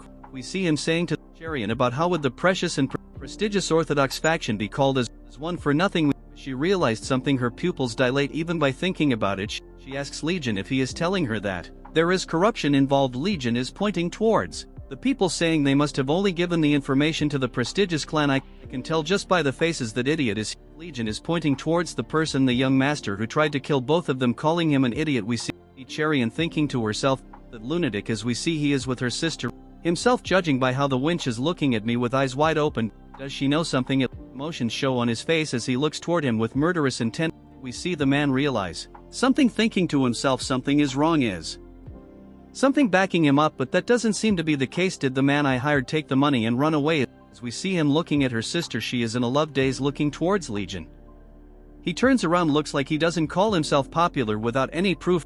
we see the man getting angry towards his sister, thinking about what this woman is doing with the drum. Commence everyone's attention, including Legion, and other people in the room turns towards someone. We see a particular person arriving and everyone is wondering who this man in the robe is, him announcing that all the dragon and phoenix is gathered here, congratulating them on clearing through the first gate. We get to know that this is Bongson. He is an elder in the Northern Heaven Supreme family and also in charge of this tournament. As we see everyone's expressions looking towards him, all of them are ignited with fire about how all of them have passed. We see even Charian is excited about how Legion was right and they passed. We see someone stop all this excitement, saying, "Please wait, you return now." We see the guards stopping those brother and sister who earlier had a scuffle with Legion. The guy with anger on his face saying this is unacceptable. The examiner's attention is piqued, and we see the disdainful look he directs toward the man, saying, "Unacceptable." The man, with an angry expression, retorts, "When we entered, the host specifically instructed us not to touch anything, word for word. We merely followed those instructions." He points toward Legion, saying, "In fact, these people broke the rules and should be disqualified." Behind him, a few others gather, voicing their agreement, saying the test is unfair and unacceptable. The word unacceptable is foreign to the Dragon and Phoenix Pavilion, but as everyone listens, the examiner, who had remained quiet until now, finally explodes, shouting, "Stop your whining." The harsh words resonate, reaching everyone's ears. With a scornful look, he continues, "Do you think the affairs of the Jianghu are a joke? You never know what might happen in Jianghu. You must always stay vigilant, always on guard. You were careless. You were told clearly that the match would begin the moment you stepped inside. If an assassin killed you, to whom would you complain? Would you cry out to the ruler of hell, Yama?" Legion's attention, momentarily diverted, shifts back to Charian, who asks him, "How did you know the incense burner was the clue? Was it just a coincidence?" Legion softly corrects her, saying, "There is no such thing as coincidence in the Jianghu." Charian reflects on his words, realizing that Jianghu is far more dangerous than she had initially thought. We see a young brother and sister, with the girl tearfully saying, "We only did as we were told." The stark disparity and cruelty of the situation seem even harsher than Charian initially imagined. She considers that if she were with anyone else but Legion, she might have faced a similar fate. The siblings console each other, deciding there's nothing more to do but go home. Meanwhile, the examiner grins, announcing, "You should be grateful to be eliminated today, because this Dragon and Phoenix tournament is about to turn into hell." As evening falls, Legion holds out a skewer of grilled meat to someone, saying, "Here, have a bite." We see someone's mouth eagerly sampling Legion's cooking. It's Charian's younger sister, delighted by the taste. "It's so delicious," she exclaims. "I know, right? Awesome, isn't it?" Legion replies, smiling brightly. He tells her, "It might be the same meat, but when I grill it, it's on another level." This girl, the third daughter of the clan leader and Charian's youngest sister, listens as Legion shares a bit about his family, mentioning how his mother is flawless in every way, except for her cooking. To avoid a cheap taste, he had to teach himself how to cook. "The joy of eating is one of life's greatest pleasures," he adds. Food, alcohol, and women, to be exact. Charian's sister is finally beginning to understand his philosophy. She admits his cooking surpasses even hers, despite her own skill. Charian notices her sister's liveliness and reminds her to chew properly. Her sister responds, "It just melts in my mouth before I can even chew." Charian has never seen her so lively before. We learn that her sister was always healthy until she fell mysteriously ill at the age of 7. Even the best physicians couldn't find a cause, let alone a cure. Charian wonders, will she ever recover? It only seems to worsen over time. The clan leader observes that while she usually struggles to eat even a spoonful, thanks to Legion, today has been wonderful. Grateful, he thanks Legion for also helping his daughter through the first round. Legion confidently assures him, "You can rely on me for the second round as well." The leader, surprised, reflects that in the past, he might have dismissed this as mere boasting, but now he sees that Legion is anything but ordinary. Who on earth are you, he wonders, as everyone else contemplates the same question. The evening deepens into night, and we see Legion walking over a flower-strewn field, seemingly both lost and focused. As he steps forward, a faint sensation catches his attention. The ground suddenly trembles, rocks flying up from beneath the surface, turning the once peaceful flower field into a harsh training ground fit for grandmasters. With a smile, Legion remarks, "This looks amazing." Behind him stand the Villa Master and his friend/servant, who notes that he has disabled the formation arts. The Master reveals that the formation was the 9 Palaces Extinguishing Flower Formation, the lightest of the 3 formations within the manor. The second is the 5th element and 7-star formation, and the last is the Celestial King of Light formation. Once activated, not even a martial master can escape without dismantling it. Legion nods, acknowledging, it's a formidable formation, no doubt. But, Villa Master, you're mistaken about one thing, there are martial arts that can break formations without dismantling them. The Villa Master looks on in astonishment as Legion adds, one day, you'll understand. The night darkens further as Legion's subordinate informs him that a new mechanism, called the 7-step path of the Grim Reaper, will soon be installed alongside 3 major buildings, whose construction is nearing completion. This is just one step closer to forming Jianggu's strongest sect, Legion says, glancing at his subordinate, who looks back with confidence. We've found the Wind God's location, just as you predicted. I will go to him tomorrow, the subordinate reports. But why all of a sudden? Legion asks. The subordinate replies, hinting, is there someone to whom you wish to offer it? Legion, catching his sarcasm, replies, that's a bad habit, asking when you already know the answer, testing the waters. Realizing his error, the subordinate apologizes, saying, I can't help it.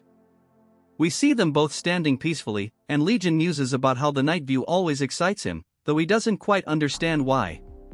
Is there some story I don't know about? Like me falling into a well when I was young and being trapped in darkness for a day or two? The man beside him replies, nothing like that ever happened. And even if it had, you would have crawled out on your own. Reflecting on his own childhood, Legion seems to harbor some self-loathing. He calls out the man's name, and the man responds, yes, young master? Gazing over the vast expanse of Jianggu, Legion asks, can I have the light all to myself? In the bustling streets of the marketplace, we see Legion and Cherian walking together as she asks where he's taking her. Legion only gives her a calm look, then tells her, I'm getting you a real weapon. A real weapon, she wonders. In the past, Legion noticed that she has poor taste in selecting weapons, choosing only based on appearance and price. He's even given her his own pocket money before, but now he's had enough of her whimsical choices. He says he's taking her to a reputable place, leaving her with a puzzled look. They arrive at their destination, where lanterns illuminate walls filled with various types of spears, showcasing different weapon handling styles. A stern-looking man in a blacksmith's robe stands nearby. Cherian senses the intimidating atmosphere, and as she looks around at the thousands of weapons on display, she realizes this place feels out of place for someone like her. She recalls that Legion once claimed he'd never been to Wuhan before, so how does he know about the Dark Arms Merchant? The Dark Arms Merchant is a secret establishment dealing in rare and dangerous weapons. As Legion scans the room, he says, is this all you've got here? The merchant scrutinizes Legion, noticing the unusual aura emanating from his blades. With a forced smile, he offers Legion something unique, a special item reserved for distinguished guests. He opens a box, and a frosty chill wafts out, introducing the weapon as the Frozen Jade Dagger. The dagger radiates energy and an aura that chills the room. Legion observes it intently, muttering something to himself, while Cherian gasps, it's so beautiful. Her awe is tempered by the price, a staggering 15,000. Her eyes widen as though she's seen a monster, not even death had frightened her this much before. Legion, trying to negotiate, asks, what can you throw in as a bonus if we buy this? Cherian is stunned by his question, a bonus? The merchant considers, then asks if there's anything Legion wants in particular. Casually, Legion asks if they can simply pick another item from the display. The merchant isn't fooled, he understands that Legion knows these aren't ordinary items. But he also thinks that Legion is quite an unusual person. It appears that the merchant agrees, as Legion smiles and gestures toward his choice. The merchant's eyes widen in surprise, realizing what Legion has just selected. Legion gazes somewhere unexpected, catching Cherian off guard. She wasn't anticipating this, and her surprise is clear on her face. Observing Legion's choice, the merchant lets out a laugh, then looks at Legion seriously and asks his name. Legion introduces himself as Legion. Although it's the first time the man has heard this name, he wonders if a young person like Legion could actually recognize such a unique item, hinting at an extraordinary background or perhaps unusual abilities. Could it be that those blades are? The merchant's thoughts trail off as he begins to grasp the caliber of Legion's weapons.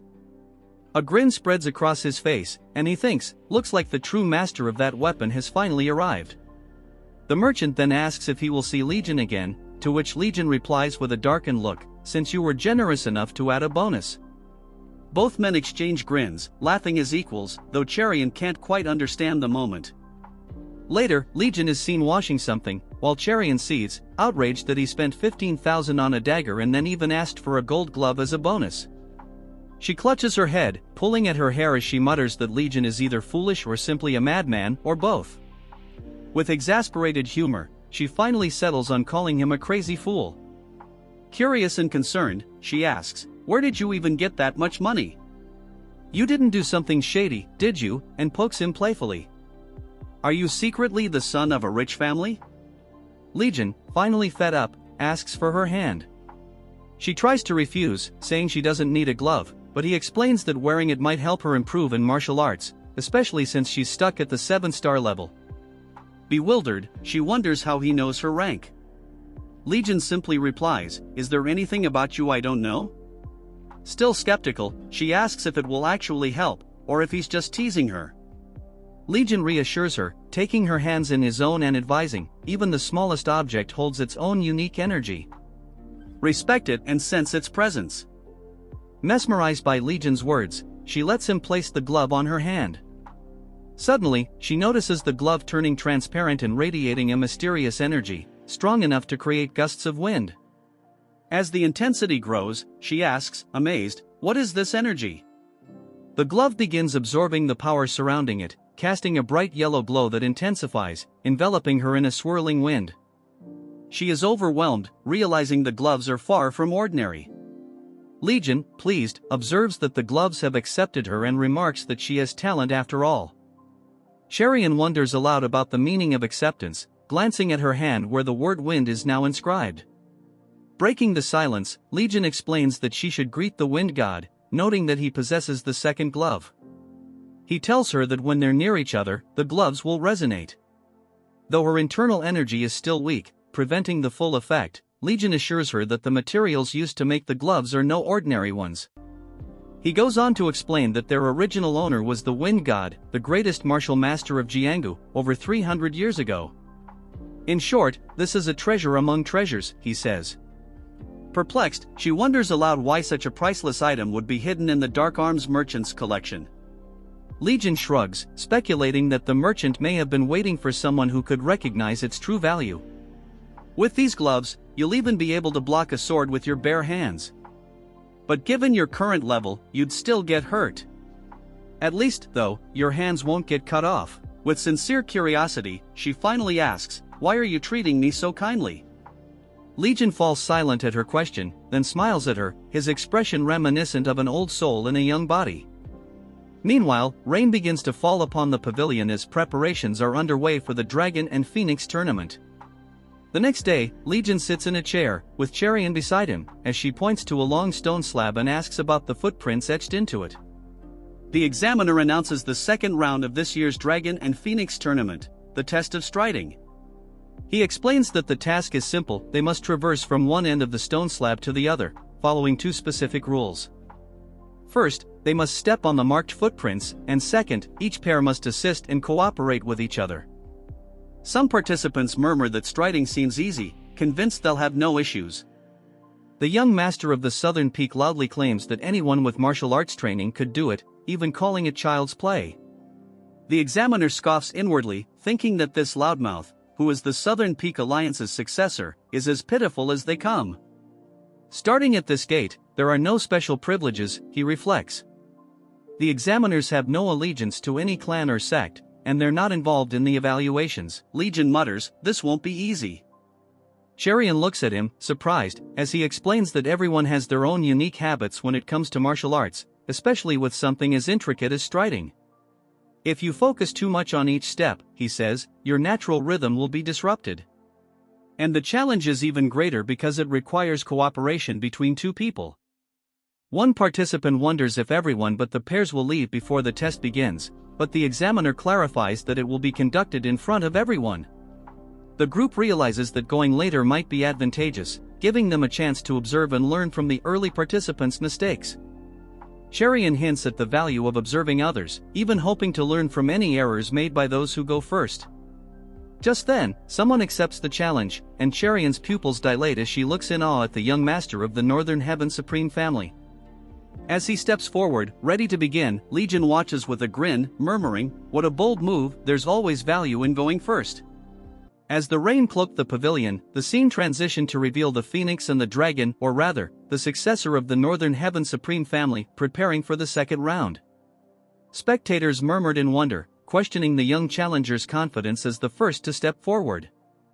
Yet, it seemed understandable, given his reputation. The young master, evidently well regarded, attracted all eyes.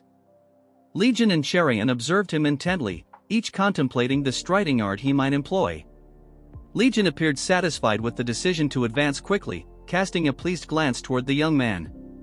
Smiling, he asked his companion's thoughts, while Cherian prepared herself, planting her feet firmly on the engraved pavement. Their poised figures radiated energy, capturing the attention of all present. The crowd marveled at the display, every woman seemed entranced by the young master, and every man looked on in astonishment, some murmuring about his elegance. In mere seconds, with swift, deliberate steps, the young master moved forward. His composure and focus were unshakable, and as he approached the finish line, Cherian couldn't hide her admiration for his incredible speed. Legion, however, appeared slightly disappointed.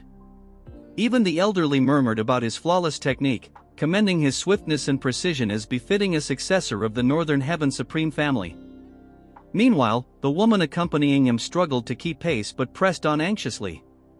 The young master, seemingly unfazed, reached the finish with grace, landing lightly with both arms folded behind his back, as if it were mere child's play. The crowd erupted in applause, impressed by his feat, yet not everyone shared the excitement. A certain youth from the Southern Alliance appeared displeased, though the woman beside him seemed intrigued. As cheers rang out, Legion turned his attention to Cherian, who nervously asked, "For some reason, I'm anxious. Will we be able to pass?" Sincerely, she looked to him for reassurance. Legion smiled but answered with unexpected candor, "No." Taken aback, Legion stood, adjusting his blades. "Let's practice," he said, beckoning her to follow. "But aren't we watching anymore?" Cherian asked. Legion dismissed the idea, explaining, "It's obvious. Most will attempt to replicate his striding art and fail. This test is about finding your unique steps, not copying in others. We can't pass like that." His tone carried an unusual seriousness, his face unreadable. Under a rainy sky in a secluded courtyard, the pair arrived at a quiet spot devoid of prying eyes. "This is perfect," Legion remarked. He instructed Cherian to demonstrate the Scarlet Trace sword technique, promising to guide her. "However," he added, "you can't pass this test with just the 7-star realm proficiency of that technique." Cherian, baffled, looked at him in disbelief. "You're saying you can refine my technique after seeing it only once? Who are you? Are you already a master?" In the rain, with his blade and sword resting on his back, Legion smiled knowingly. "I'm good enough to teach you," he replied, his tone firm yet enigmatic. Cherian stood speechless, her thoughts swirling. After a pause, she drew her sword and said, "I don't know what you mean, but I'll give it a try." Raindrops glistened on her blade as she gracefully assumed her stances, showcasing her elegant art. Legion mirrored her movements, closely observing and matching her flow with precision as she wielded her sword with skill and determination. Legion observed Cherian closely as she executed her martial arts. His gaze lingered thoughtfully on her final stance before his expression softened with approval. "Wait," he said suddenly, startling Cherian. She paused, curious about his insight. "Try slowing that part down by half a breath," Legion instructed. Following his advice, Cherian adjusted her rhythm. Almost instantly, the aura surrounding her doubled in intensity. Her eyes widened in disbelief. She had only slowed her movement slightly, yet the sword's flow and energy felt entirely transformed. "Good," Legion said, nodding with satisfaction. "Keep going." His tone conveyed his pride in her progress. Minutes passed as Cherian demonstrated her refined technique, her blade cutting through the air with increased precision. "Bring your arms closer in," Legion corrected. His instructions came quickly but precisely. "Your left foot is out of place. Fix it. You're moving too fast there, slow it down." Every word from Legion seemed to refine her technique further. Each correction elevated her skill in ways she hadn't thought possible. Even Cherian began to recognize the profound impact of his guidance, realizing how invaluable his input was. As the rain finally ceased, Cherian's movements reflected in the water beneath her. Her martial arts radiated a completely different essence than before, almost unrecognizable from what she had practiced until now. Her final stance exuded grace and elegance, a testament to her transformation. Legion smiled as he observed her progress, proud of the results his guidance had achieved. Cherian, still holding her sword, trembled with disbelief. The technique she had just executed felt like a completely different art. "Is this the Scarlet Trace sword technique I knew?" she wondered, her gaze shifting toward Legion. The calm smile on his face only deepened her bewilderment. Legion congratulated her warmly. "Your Scarlet Trace sword technique has surpassed the 7-star realm and reached the 9-star realm." Cherian's pupils dilated as she stared at him in shock. Thoughts raced through her mind as she tried to comprehend the extent of his skill. Finally, she asked, her voice tinged with incredulity, "Is martial arts a joke to you?" In the midst of the relentless rain, deep within the forest, a lone figure stood. This was Legion's loyal servant and companion, his gaze cold and sharp, enhanced by his stolen eyes. His focus was fixed on a nearby pathway surrounded by towering trees. Moments later, 3 elders emerged from the shadows, a stern old woman and 2 men wearing caps. Their aura was dense and ominous, radiating a palpable tension. The man greeted them politely, his voice steady. "You've arrived. It's been a long time." The old woman responded with a faint smirk. "Indeed, it has." He continued, "The young master is participating in the Dragon and Phoenix tournament. Allow me to escort you to the competition hall." The woman, examining him closely, quipped, "Sure, but I see you haven't shaved. You look much older." Her comment hit the man like a piercing blow. One of the elder men added, "You look at least 5 years older," delivering another verbal strike. Visibly shaken, the man watched as the trio departed, their words leaving him metaphorically wounded. As they walked away, one of the elders murmured, "Why did he decide to participate in the Dragon and Phoenix tournament again? It seems like he's up to something strange." The group quickened their pace, eager to reach the hall. Meanwhile, in the grand hall of the Dragon and Phoenix tournament, an announcement echoed through the space, declaring the next challengers. The crowd turned in surprise, their attention fixed on Legion and Cherian. Whispers filled the room as people scrutinized their presence. Legion stepped forward confidently. "I am Legion from the drifting clouds and flowing water," he introduced himself. Cherian followed, introducing herself with equal poise. "I am Cherian from the Righteous Sword Pavilion." Murmurs rippled through the audience. "Drifting clouds and flowing water? Sounds like this lunatic doesn't belong to any clan," someone muttered skeptically. Legion turned to Cherian with a faint smile. "Since your Scarlet Trace sword technique has reached the 9-star realm, this should be easy, right?" Her eyes widened in disbelief. 9-star? After having my technique corrected earlier, it actually reached the 9-star realm? Legion chuckled. "That's what I heard, at least," he teased. Her confusion deepened as she stared at him. He grinned playfully. "Do you know the operation name for this challenge?" "Operation name," she repeated, puzzled. Without missing a beat, Legion leaped forward. "Operation Dragon and Phoenix shine together," he declared with enthusiasm.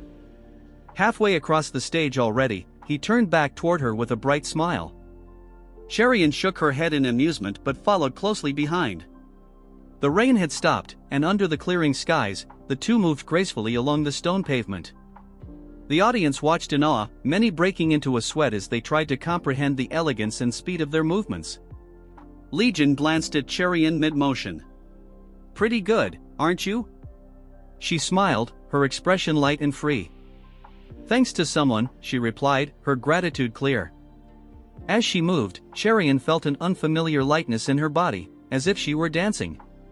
For the first time, she marveled at her own agility, the newfound harmony between her body and mind. Legion, still in action, spoke to her with insight. The mind comprehends principles, and the body channels them into action. That's how you grasp the essence of martial arts. The essence of martial art, Cherian repeated in her thoughts. She landed smoothly, astonished by her newfound ease. Looking down at her feet, she realized they had already reached the end of the stage. Beside her, Legion had also finished with equal composure, a satisfied smile on his face as they stood victorious together. Cherian turned to Legion, her voice tinged with disbelief. I didn't even realize how I made it here. Legion simply smiled at her, his expression lighthearted. That was an impressive operation. Dragon and Phoenix shine together, he remarked with a grin. Cherian returned his smile, her features softening as his words sank in. The examiner's voice echoed through the hall, announcing their success. Legion and Cherian have passed the second round of the Dragon and Phoenix tournament. Outside, the streets buzzed with conversations. Everywhere, people discussed martial arts and the events of the tournament, the excitement evident in every word. Amid this lively atmosphere, Legion strode purposefully through the crowd, his expression focused. Soon, he arrived at a secluded area where the three elders awaited him. As his gaze met theirs, Legion's typically cold demeanor melted into a youthful smile.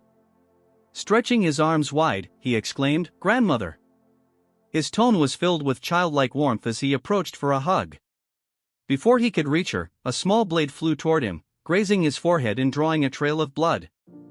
The old woman sneered, "Disgusting lunatic. Anyone would think you were my real grandson." One of the elder men chuckled from behind. "You really do act like a brat." Their laughter filled the air, creating an oddly cheerful scene despite the tension. Legion wiped the blood from his forehead with an exaggerated pout. "It's been so long since we've seen each other, and this is how you greet me? You're too much." The old woman shook her head, her tone sharp but tinged with amusement. "You told me you're establishing a martial faction here. What exactly are you planning after stirring up such trouble?" Legion's playful smile shifted into one of cool determination. "What do you think?" he replied, his voice steady but cold. "I'm going to devour the Jongo Union." The old woman's expression turned serious. "Do you think uniting Jianghu is that simple? Beyond the 4 great alliances, what about the 9 great sects and the 4 major clans?" Her sharp gaze bore into him as she added gravely, "And what will you do about the divine cult?" The mention of the divine cult, a power equal to the demonic cult, caused the atmosphere to thicken. For a moment, even Legion's composure faltered. But then, his calmness returned. "I don't concern myself with what hasn't happened yet," he said nonchalantly. The tension eased as the elders sighed. The old woman muttered, "Who does this boy take after?" Legion instructed his companion and servant, "Escort them well." The servant hesitated before asking, "Where are you headed, young master?" With a sly smile, Legion replied, "To deal with an ugly lunatic." The scene shifted to a mesmerizing landscape of cliffs and valleys.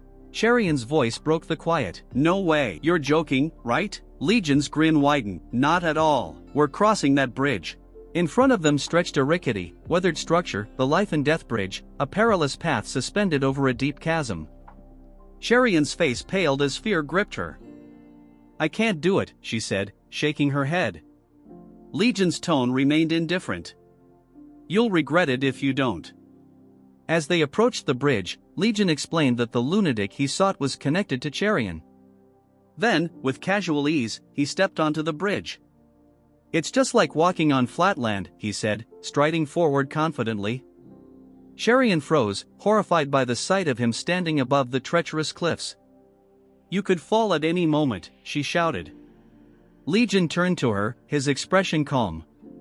"That kind of thinking separates an expert from a novice. To an expert, this is no different from solid ground." His words struck a chord, and Cherian's pupils dilated in realization. Embarrassed but determined, she muttered, "I know that too." Legion smiled at her.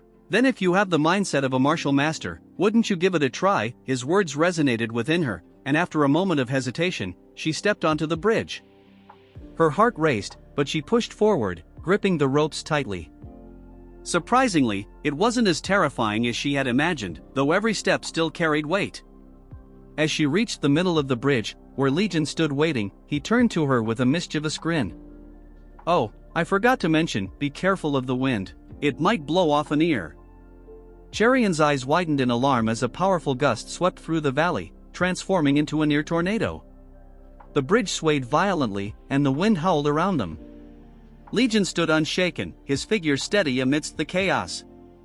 Cherion, on the other hand, struggled to maintain her balance, gripping the ropes tighter as the wind whipped around her. In that moment, Legion's composed image seemed untouchable, while hers was surrounded by the fury of the storm. The wind surged violently from behind, barreling toward Cherion with an almost deliberate force. She turned to look, panic flashing in her eyes, just as the gust lifted her into the air. The bridge swayed violently beneath her, and her body hung suspended, her face frozen in shock, unable to process what was happening. Legion called out to her, his voice steady and commanding. "Don't be afraid. Just think of it as flat land, that's right," she thought, desperately trying to cling to his words. "This is no different from flat land."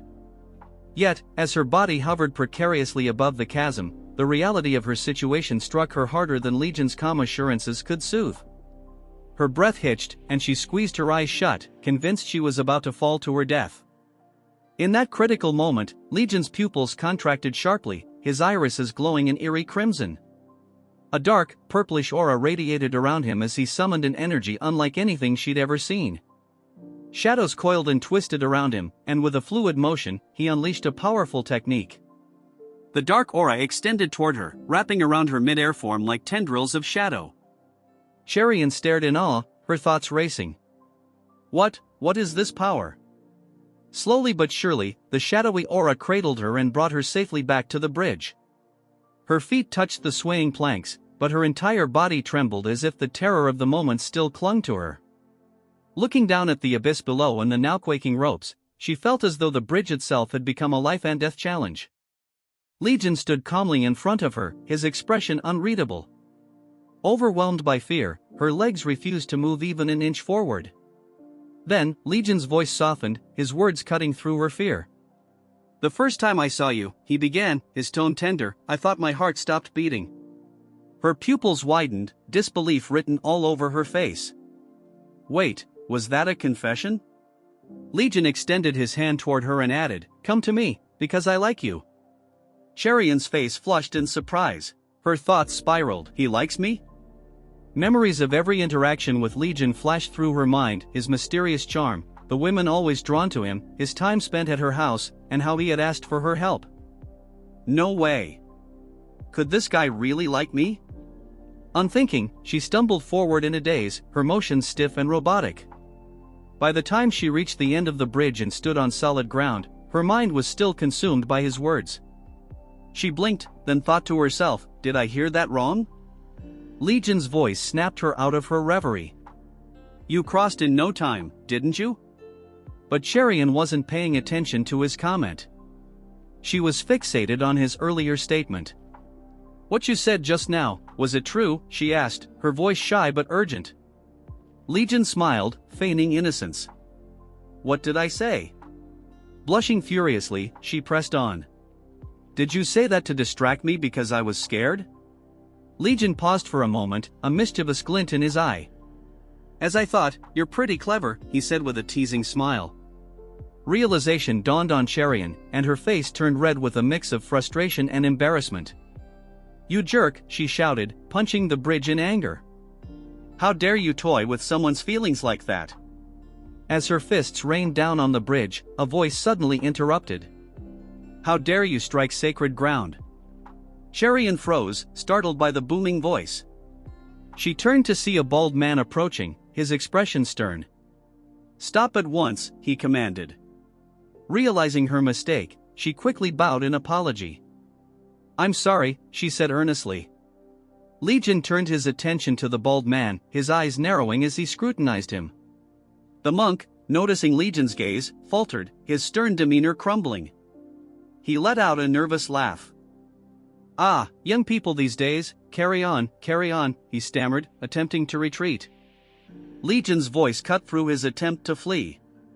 "You've got quite a convincing disguise, haven't you?" The monk froze in his tracks as Legion's expression darkened, his eyes gleaming with a devilish intensity.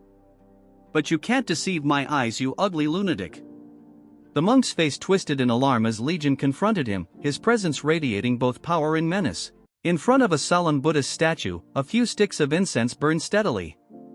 A monk sits nearby, his hand resting on his head in distress. Addressing Legion and Cherian seated before him, he laments how Buddha can remain so indifferent. As he speaks, tears well in his eyes, and he begins tearing pieces off his mask in frustration, wondering aloud how such a monstrous individual could be sent to this place. The monster in question is none other than Legion. Cherian watches in curiosity and asks Legion about the masked man's identity. Legion nonchalantly describes him as a con artist, a quack, and a thief with 8 utterly useless skills to his name. He smirks as he speaks, while Cherian's surprise is evident. She is awestruck by the revelation of 8 distinct talents and begins to wonder if this man might be someone significant. Her pupils dilate as she realizes his true identity and exclaims in disbelief, identifying him as Unbounded Handsome. The monk, however, tears away the last remnants of his mask to reveal his real face, shocking everyone. It becomes clear that his true moniker is Unbounded Grotesquerie. Meanwhile, he observes the young women around him, muttering disdainfully about whether they understand the rules of the Jianghu. Suddenly, a hand smacks him on the head, courtesy of Legion, who chuckles and tells Cherian that this man is, in fact, his disciple. Cherian's expression morphs into shock, and she demands to know how this came to be.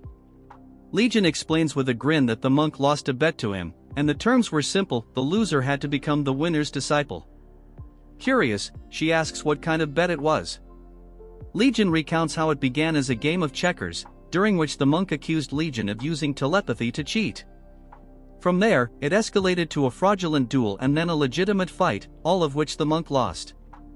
Fuming, the monk insists that Legion must have used underhanded tricks, perhaps even poison, to win.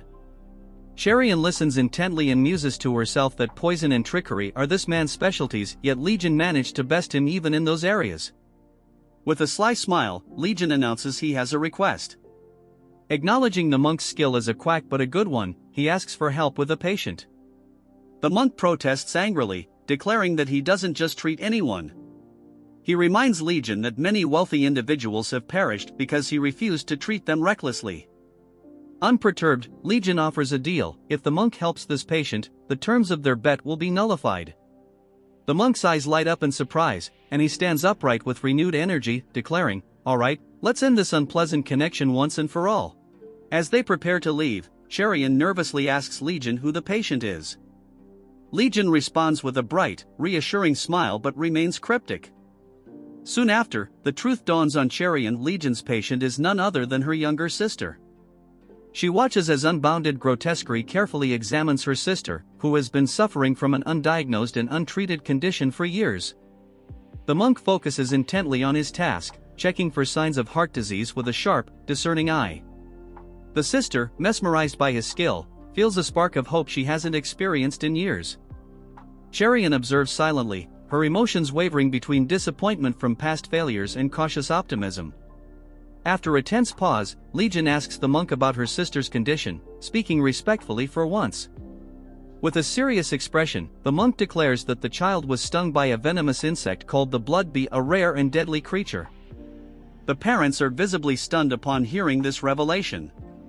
The monk calmly explains that he will prescribe a medicinal brew to be taken for 15 days.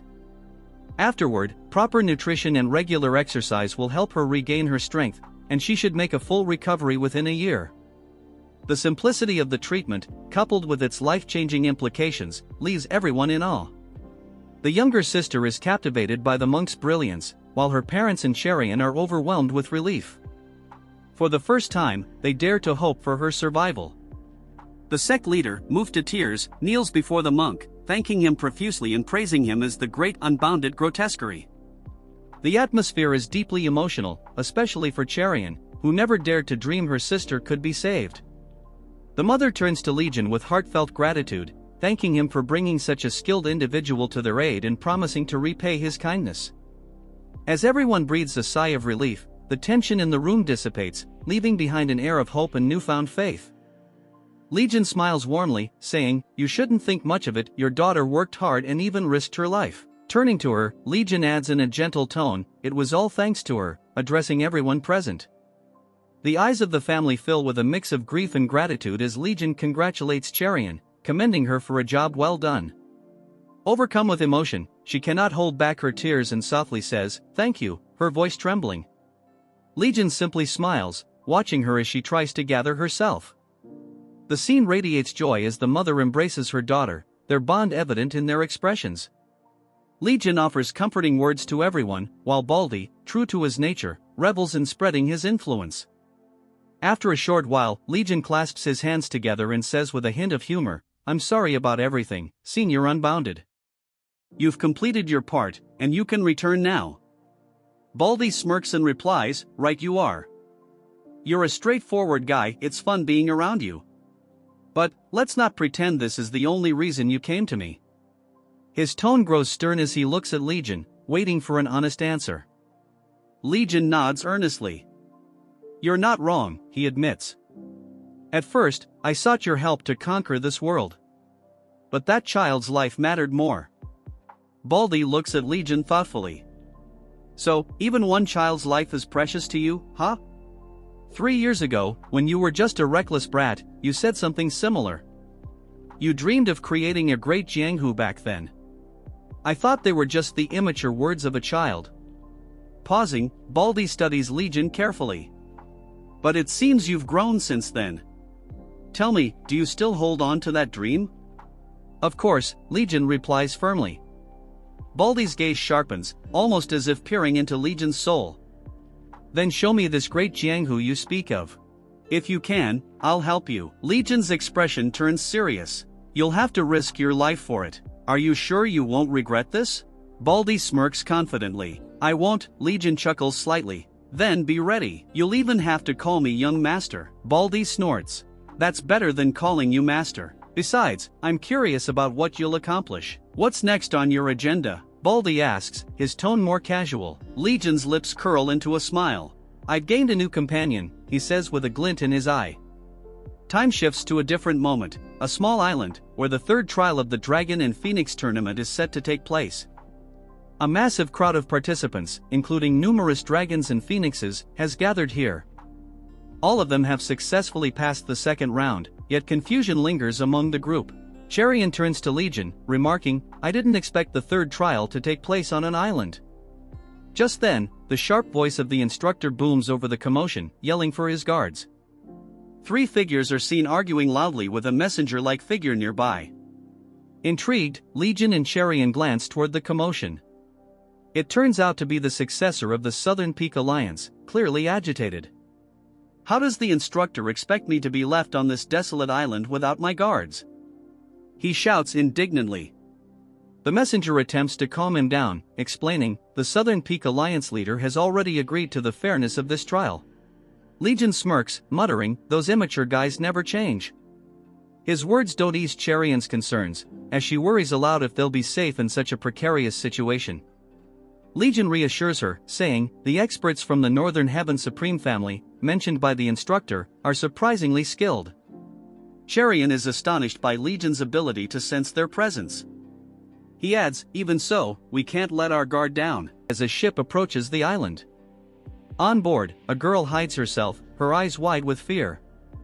Behind her, a plate shatters, and her terrified screams echo through the cabin. Outside the room, someone runs frantically, leaving behind a scene of chaos.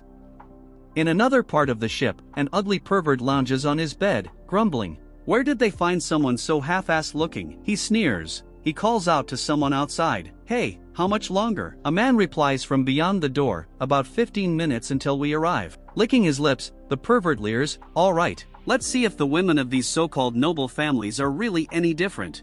Of the young Bong, a beige-colored standard adorned with a dragon and phoenix emblem, shining brightly under golden roofs.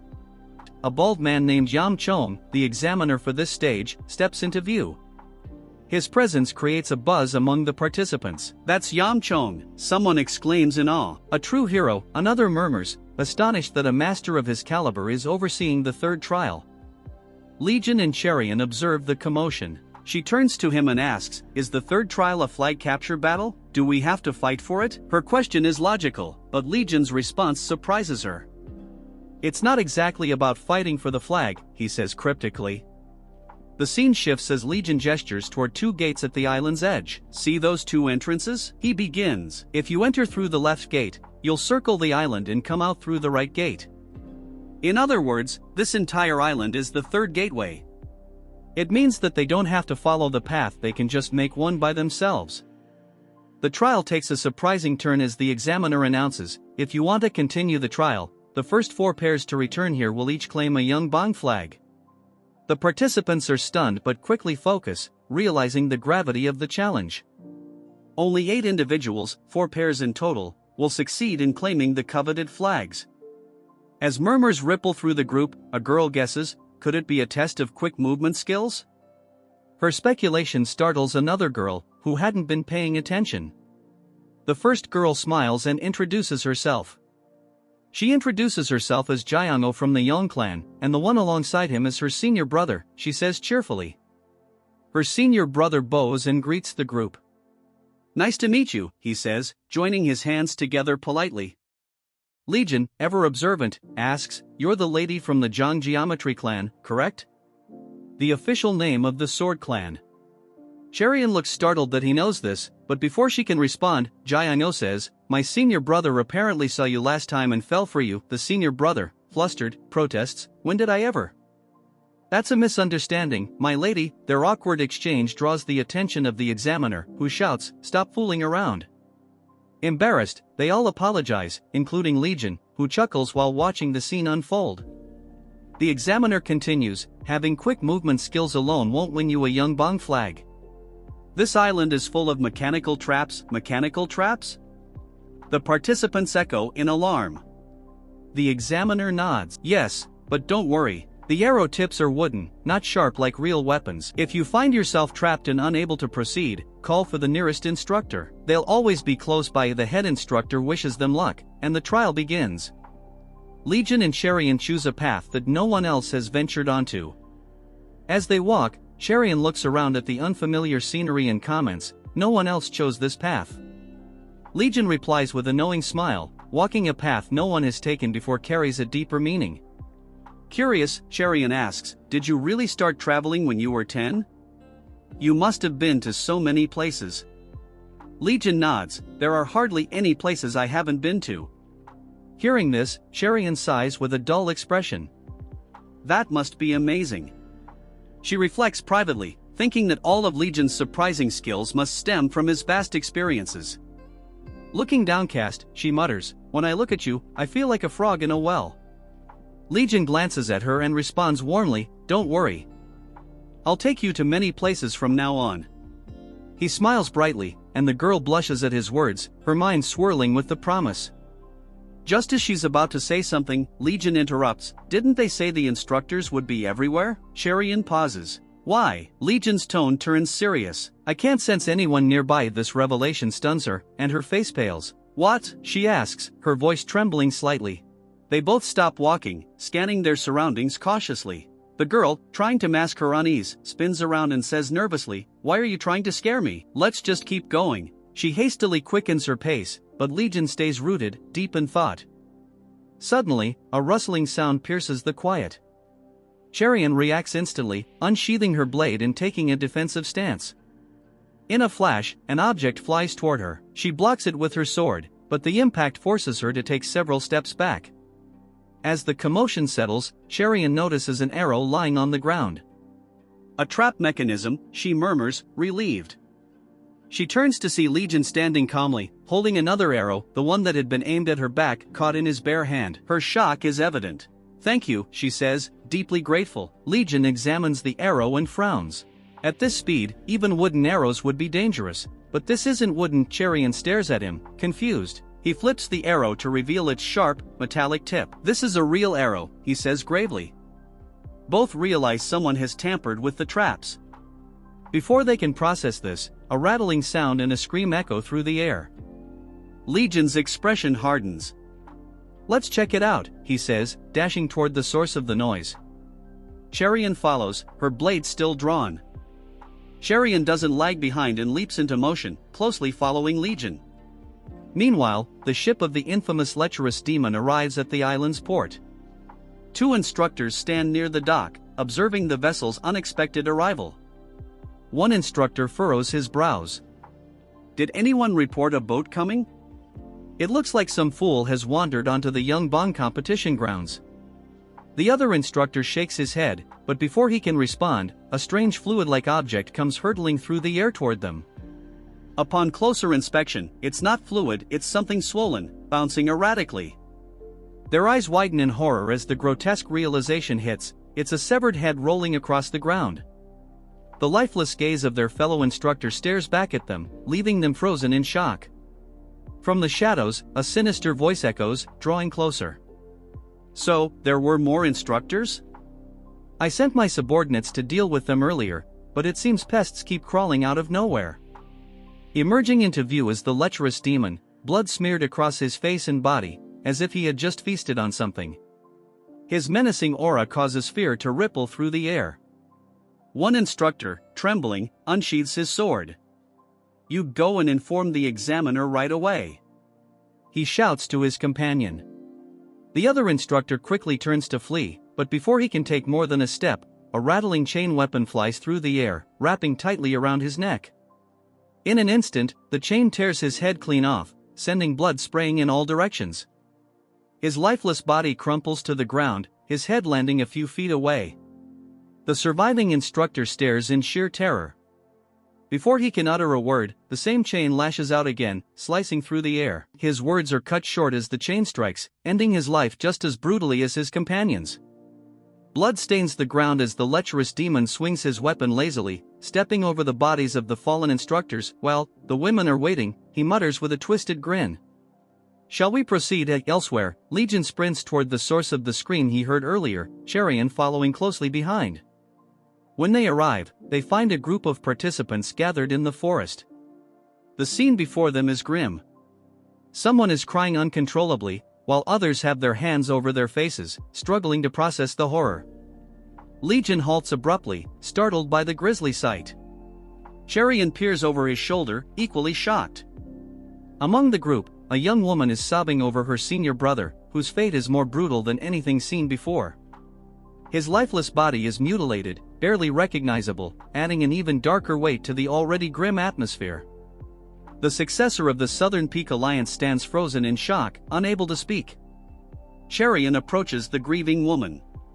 "Lady," she begins, but her voice trails off as her own emotions threaten to overwhelm her. Legion scans the area, his sharp gaze catching something unusual. Embedded in a nearby tree is a long blade, its edge stained with fresh blood and gleaming like a razor. He moves closer, examining the weapon carefully. Amid the chaos, one man breaks down, his voice shaking. "I didn't sign up for this kind of competition."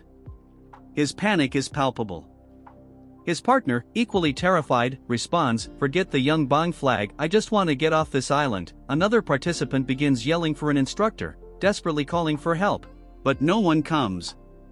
The realization sets in, the instructors are either dead or unable to respond. The entire group gathers around the mangled body, fear and uncertainty gripping them. Legion, deep in thought, remains silent, his expression unreadable. Cherian watches him intently, her worry growing. She finally approaches and asks, "What's wrong? Should we head back?" Legion's expression hardens, and his voice is firm. "We can't do that. This island has become a massive trap. If this is someone's deliberate plan, they've probably anticipated us trying to turn back. The strongest traps are likely set up near the return paths. If we stray from this path, we'll fall into a formation trap." The weight of his words sinks in as they realize they're surrounded, with no escape in sight. "What should we do?" Cherian asks, her voice tinged with fear. Legion doesn't hesitate. "We keep moving forward," he says resolutely, "no matter what."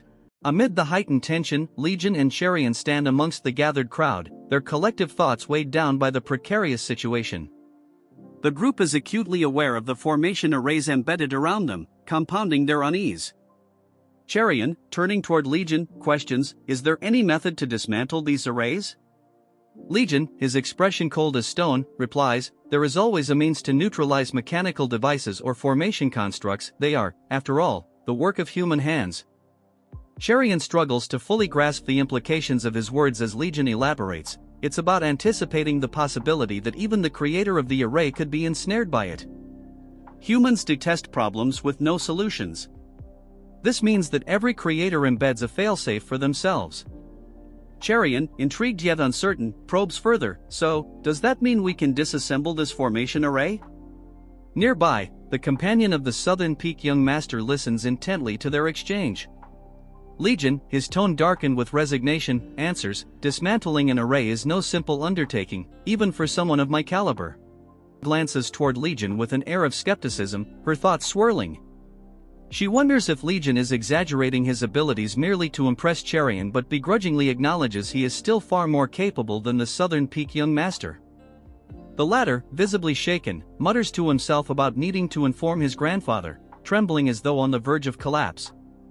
Above them, the sky grows menacingly somber, shrouded by ominous clouds as flocks of birds flee, sensing the imminent peril. With no alternative, the group presses onward cautiously. Legion and Cherian walk together, their gazes darting about, hyper-aware of their surroundings. Phoenix and dragon symbols mark the diverging pathways, yet all roads seem to converge toward the same objective. Cherian, glancing at Legion, queries, if the paths are converging, does it mean we're nearing the exit? Legion replies, it's conceivable, though his unease deepens. The absence of any traps thus far feels disturbingly like the stillness before a violent storm. As they proceed, Legion's instincts sharpen, and he becomes acutely aware of something amiss. The ground beneath their feet feels peculiar, as if unnaturally hollow. Suddenly, the faint rattling of chains resonates from below. In an instant, the ground fractures and collapses, engulfing Legion and Cherian in a chaotic descent. Cherian, gripped by fear, shuts her eyes tightly, her thoughts racing, it's a trap, we're doomed. Meanwhile, Legion holds her firmly, his demeanor unyielding in the face of the turmoil. The others, equally panicked, experience the same disorienting plummet. Yet, as the dust settles, they find themselves not in an endless abyss but within what appears to be a mud-filled arena perched precariously along a cliffside. The disconcerting silence that follows only heightens the atmosphere, as each individual processes the abrupt transition into this foreboding and surreal environment. Cherian surveyed the treacherous mire, her voice tinged with mocking amusement as she remarked, is this supposed to be the original mechanism for the third gate? How juvenile. Her light-hearted tone was cut short as Legion, his demeanor rigid with seriousness, interjected sharply, no, the single word was enough to halt her movements. With a grim expression, he elaborated, this swamp isn't just some ordinary trap. As if on cue, the swamp began to shift unnervingly, pulling at the group like a voracious predator. The viscous terrain clung to their forms, dragging them further into its depths with each movement, while panic spread as they realized escape was futile. The more they flailed, the deeper they sank. Legion, his voice steady despite the situation, declared, this isn't an ordinary bog. It's a cursed quagmire laced with insulating sand. From above, the swamp stretched out like an endless, living prison, its vastness emphasizing the impossibility of their escape. Cherian, her tone betraying a mix of dread and confusion, questioned, insulating sand, cursed quagmire, what does that mean? Legion responded with a somber explanation, it's called that because the sand severs spiritual energy. It disrupts inner power and pulls you further in the more you struggle. Cherian's expression grew increasingly distraught as the weight of his words sank in. Whispering, she admitted, I never imagined a trap could be this intricate and fatal. Though clearly affected by the predicament, Legion outwardly maintained a composed facade. Extending his hand as if to gauge the energy around him, he attempted to harness his internal strength, only to find it unresponsive. Even the faint luminescence of his tattoos had dimmed, underscoring the dire circumstances. Muttering under his breath, he added grimly, this swamp isn't even the actual trap, it's just the appetizer. The swamp convulsed violently, and from its depths emerged an immense structure. The group, immobilized in the mire, turned their frightened gazes toward the monstrous apparatus that now loomed over them, a towering pillar crowned by a colossal, inverted blade. Its immense size rendered them insignificant in comparison. A man trapped nearby pointed shakily toward the mechanism, his voice quivering, "Look over there." All eyes locked onto the foreboding device. The blade, gleaming with an ominous sheen, seemed designed for one purpose: execution. The structure exuded an aura of death, and as the blade shifted slightly, its deadly intent became glaringly obvious. "That's no ordinary blade," murmured one of the bystanders, their voice barely audible. Cherian, overwhelmed by the sheer danger, turned to Legion and demanded, "What is this monstrosity?" Legion remained silent, his piercing gaze locked on the device, no doubt calculating their next move. A harsh metallic screech tore through the air as the blade moved with startling speed, slamming into the ground with an ear-splitting crash. The impact sent tremors through the swamp, narrowly missing several of the trapped individuals who screamed in terror. The sheer force of the descent left everyone reeling, their hearts pounding as the echoes of the crash lingered. A woman gasped in disbelief, her voice trembling, "That blade's real." As the blade slowly ascended back into its initial position, a collective sigh of relief swept through the group. However, their reprieve was fleeting. The entire structure began to tremble once more, and the blade started rotating horizontally, its movements now far more erratic and menacing. Cherian shrieked, "It's changed direction," while Legion remained silent, his sharp eyes fixed on the spinning mechanism, clearly formulating a strategy. One man, directly in the blade's path, let out a bone-chilling scream, his expression a mask of sheer desperation. Nearby, the ugly lunatic and his sister were also perilously close to the blade's reach. The lunatic sneered at the trapped man, spitting venomously, "That's your partner? What terrible luck." His sister stood frozen, her face a portrait of fear as the blade's shadow loomed closer. The trapped man, clinging desperately to the lunatic's clothing, begged, "Young master, please help me." His frantic tugging caused both of them to sink deeper into the deadly mire. The ugly lunatic, now visibly panicked, darted his eyes around for assistance, but no help came.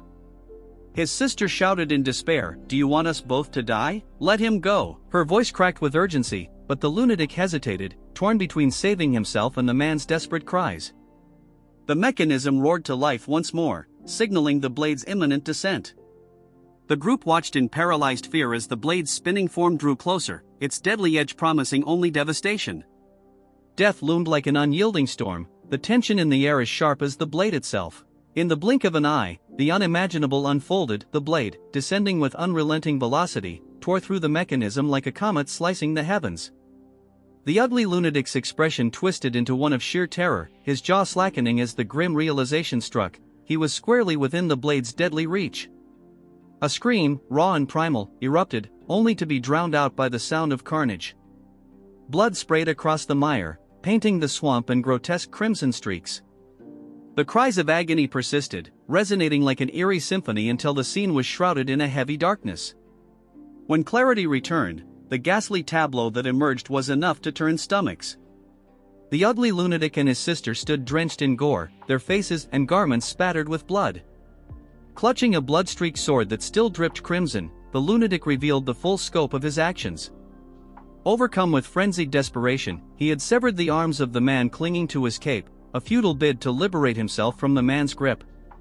The horrifying image expanded. What had initially appeared to be the blade's doing was, in part, the lunatic's own handiwork. The lifeless body, maimed and battered, lay as testament to the merciless sequence of events. Around them, witnesses recoiled, their expressions torn between revulsion and fear. The siblings' cold gazes fixated on the grim spectacle before them. The blade had struck its victim, but the lunatic's actions had sealed the man's fate. The lunatic, his pupils wide with panic, grappled with the consequences of his actions. Seeking solace in the midst of his spiraling doubt, he muttered internally, No, he was doomed anyway. He almost dragged me down with him." Nearby, the young master of the Northern Heaven Supreme family watched with detached calm. His icy eyes locked onto the lunatic as he spoke in a measured tone, "You made the right decision." The lunatic's attempt at self-justification faltered under the weight of these words. His face, which had borne a strained, hollow smile, now drained of all pretense. Beads of sweat traced frantic paths down his face as he clung to the statement, whispering to himself, "Yes, it was the right call." Yet the blood staining his hands told a different story, and a tempest of sinister thoughts swirled within his mind, threatening to consume him. Legion and Cherian, standing some distance away, silently observed the macabre turn of events. Cherian, her voice low and tinged with unease, remarked, "He's gone too far." Her gaze, shadowed with doubt, shifted toward Legion. With quiet introspection, she confessed, "I couldn't do what he did. If it were me, I'd have acted differently. Does that make me a bad person?" Her voice softened further, colored with shame. Legion, maintaining his composed demeanor, replied with an unusual note of reassurance, "The fact that you feel such remorse speaks volumes about your character. That alone is commendable." Cherian's eyes widened slightly, Legion's words cutting through her doubt. The phrase commendable enough lingered in her mind, rekindling a small spark of confidence. His stoic gaze unyielding, Legion added, "In this world, that kind of compassion is a rarity. Once you start questioning your morality, you risk losing yourself." Their exchange was abruptly interrupted by a panicked shout, dragging everyone's attention back to the towering device. The mechanisms shifting again, someone cried, their voice tinged with desperation. All eyes turned to the massive contraption, now groaning ominously. Cherian stared at the device, dread creeping into her thoughts. Yet, amidst the chaos, a strange certainty took root within her. Why do I still feel everything will turn out okay when he's around? She turned toward Legion, her hair catching a faint gleam of light as she said, "Let's figure out a way to escape." But before her words could fully escape her lips, she froze mid-sentence. Her face shifted to one of utter disbelief as she scanned the area. The once crowded swamp now felt eerily desolate. The oppressive air, the blood-streaked mud, all seemed to weigh heavier in Legion's absence. Panic gripped her chest as her voice broke through the suffocating silence, trembling with urgency. "Legion," she called, her plea echoing into the emptiness, unanswered. Cherian stood paralyzed, her thoughts spiraling as she tried to make sense of Legion's abrupt vanishing act. He must have gone to get help, she reasoned, attempting to steady her fraying nerves. There's no way he would disappear without a purpose. Yet, despite her efforts to reassure herself, an oppressive wave of unease weighed her down. Suddenly, an ominous shadow enveloped her, forcing her to glance upward. The mechanism had realigned, and the enormous blade now hovered directly above her, its gleaming surface catching the dim light in a sinister glow. Her eyes widened in abject terror as the horrifying reality set in. A sharp metallic screech pierced the silence as the device activated prematurely, the blade plunging downward with the ferocity of a meteor. Cherian could barely process the unfolding nightmare, let alone react to it. In the heartbeat before the blade would have struck, the ground beneath her swelled unnaturally, bulging like an overfilled balloon. To her astonishment, her legs, previously imprisoned by the tenacious quicksand-like mire, were suddenly freed. Relief surged through her, but it was fleeting. Without warning, a powerful force yanked her downward, pulling her body into the earth with terrifying speed. The world around her blurred into a chaotic swirl as she sank deeper, leaving the deadly blade and its devastating path far behind. Onlookers could do nothing but watch, aghast, as she disappeared into the ground as if the earth itself had claimed her. Cherian's mind raced, a whirlwind of panic and confusion, as she was dragged further into the unknown. The ground above her vanished into obscurity, and the blade that had loomed so menacingly over her became a distant memory. Swallowed by the mysterious forces below, she descended through layers of dense mud and earth until the suffocating darkness gave way to an unexpected brilliance. Her eyes widened as she found herself enveloped in a luminous blue hue, the clarity of the water around her almost otherworldly. The relentless tugging ceased abruptly, leaving her suspended in an expansive subterranean river. The water, cool and serene, momentarily soothed her frazzled senses. As the immediate terror subsided, Cherian became acutely aware of a faint energy coursing through her body. Glancing at her hand, she flexed her fingers, feeling a spark of vitality returning. "It's faint, but my internal energy is finally coming back. This water isn't suppressing my abilities, it's restoring them." A surge of relief washed over her as she looked around, taking in her surreal surroundings. She floated in what seemed to be an endless cavernous expanse, the subterranean river shimmering under a soft, ethereal light that filtered from above. Before she could fully absorb the scene, a presence nearby captured her attention. Turning her head, she froze, her gaze locking onto a familiar figure. He was holding her wrist with a firm yet gentle grip, his expression calm and reassuring. His hair swayed gently in the current, giving him an almost celestial appearance. As Cherian gets pulled in by our boy, all of a sudden her reaction changes. Legion let her go as she start getting pulled up by the water as our boy sinks deeper underwater and slowly but steadily he disappears. A stream of light bursts from the slob of mud, surprising everyone. It's none other than Cherian as she steadies herself high in the sky. As she stares at the trap, a voice calls for her, commanding her to cut off the mechanical device. Hearing the voice, she gets surprised and realizes that it's Legion's voice through transmission. As she quickly falls from the sky with great speed, she pulls out her sword and stabs it onto the weapon, barely managing to keep her out of the muddy water. All Cherian can smell is blood. She realizes that the weapon is huge, that she cannot do this on her own. If she wants to do it, she must at least wield sword chi, which she has never achieved. Then she notices a girl screaming in pain as others try to stop the bleeding since the machine cut off one of her legs. Scared by the sight, she looks the other way to see a massacre, many people lying dead while a few missing body parts. As the remaining people alive scream for help, Cherian gets nervous as her grip starts to waver. But since she is the only one in a position to provide help, she must do something. As she gets on top of the device, Legion tells her that he explained her the difference between a martial artist and master earlier. So she should just take a breath and believe that she can absolutely cut it. As the people on the swamp continue to scream and cry, Cherian thinks that she must cut it out before it changes direction again, so no one will be sacrificed. So she decides to block her hearing and only focus on her hearing. She remembers that since the first day she held a sword, she trained her martial arts without a single day of rest. As her eyes gleam with confidence, she decides to put everything she has into one strike. Cherian starts to glow as strong chi exudes from her body. Even the wind god's gloves that our boy gifted feels hot. She can feel her internal energy surging. As she feels she is ready, she launches her strike. She realizes that she had given it her all. As the strike hits the trap, the entire top starts to waver and Cherian notices that she actually managed to cut the blade from the device. The people who survived were dumbfounded when they see the device had been cut in half.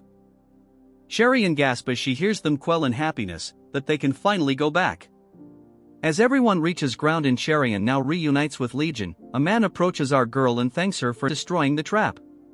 But she also jumped across the swamp and pulled them all out. Cherian is in a loss of words, looking towards Legion because it was him who was the mastermind behind all this. He tells her to keep her mouth shut for the time being, so Cherian tells the man that it's not a big deal. As they leave, Cherian asks him that if it were not for him they would all be dead. Legion smiles at her, telling her that it's not the time for them to draw attention yet.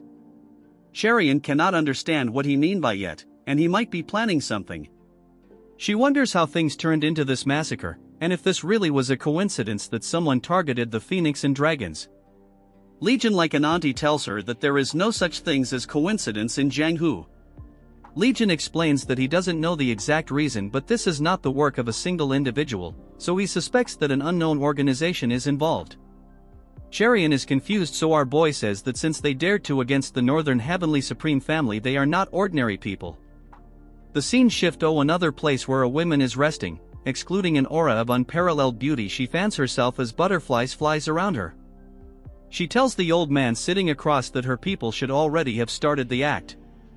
Hearing her, the man remains blunt. She notices him not saying a word, so she tells him that he is still thinking that hiring a half-naked pervert was a mistake. The old man tells her that to him it's irrelevant, but what concerns him more is her intentions for hiring a turd like him for such a task. She stares at him intently and then closes her eyes. She continues to fan herself, excluding an aura telling him that she doesn't understand what's saying. Nonetheless, the art is god tier and she got crazy potential. Moving on to our group, as they walk across the jungle, a man shouts all of a sudden. To their excitement, they manage to find the exit. Seeing the gate, a few of them run towards the gate thinking that they made it out alive. Cherian asks Legion if this is really over, but our boy doesn't answer her. The people who went first halt as soon as they leave through the gate. Witnessing the head examiner playing hangman with a tree anymore, and this video will be flagged. Seeing him in this state, they are at a loss of words. Under him, all the dead bodies of the examiner lie while the group of pervert are having the time of their lives. The turds start shivering as they cannot believe that the Grandmaster is dead. Legion figure out that this is not the end, as they come face to face with the group of serial perverts. Legion looks at them with seriousness as the pervert turns around to see the group of survivors. As the head examiner is playing hangman with the tree, The pervert introduces himself and says that most people know him as the lecherous demonic scourge like any of us care. Hearing the name, everyone present is shocked, as their faces become stiff. Even Legion and Cherian are now more concentrated on him. This turd literally laughs, calling it an empty title. Cherian asks our boy if this pervert does something to women, you know what she means. Legion explains that this turd is an infamous creep that has violated countless women and uses them as human cauldrons. Which means he absorbs their vital energy to get stronger. He absorbs female chi. He further adds that once he targets someone, he drains their vitality completely and the person will end up in a state that neither life nor death. Legion as always doesn't care how strong he is, and jokes to Cherian that he is glad that he is not a woman. Cherian tells him that this is not the time for jokes. That's when Legion notices a gaze. A creep looks at him and call him a feast. This is so cringe that even Legion broke character for a second, which is rare. We move on the attention-seeking pervert who tells them that their employer ordered them to show everyone what true hell is. Cherian asks him what he meant by his employer and asks Legion if this is the organization he speak about. Our boy tells her that instead of killing them outright they are resorting to deprived acts, so to him this feels more like a vengeance than ambition. Then this pervert goes into character telling everyone that there are so many women here, but he can only absorb a certain amount of chi in a single day, so he wonders which one he should pick. Red-haired asks the fake protagonist if they should team up and get rid of the lust demon. The sensible guy asks him if they teamed they would be one shot by the head examiner who is playing hangman. So if they try to attack the pervert who made the game, they would be delusional if they thinks they can take him on. But there is always an ant. A certain Nobel young master pulls out his sword and tries to take him on. As the sword gets closer to the pervert, just smiles and, like a snake, his hand grabs around the retard's arm, bending his arm around. As the delusional fool screams in pain, the other thinks that this is a horrible outcome.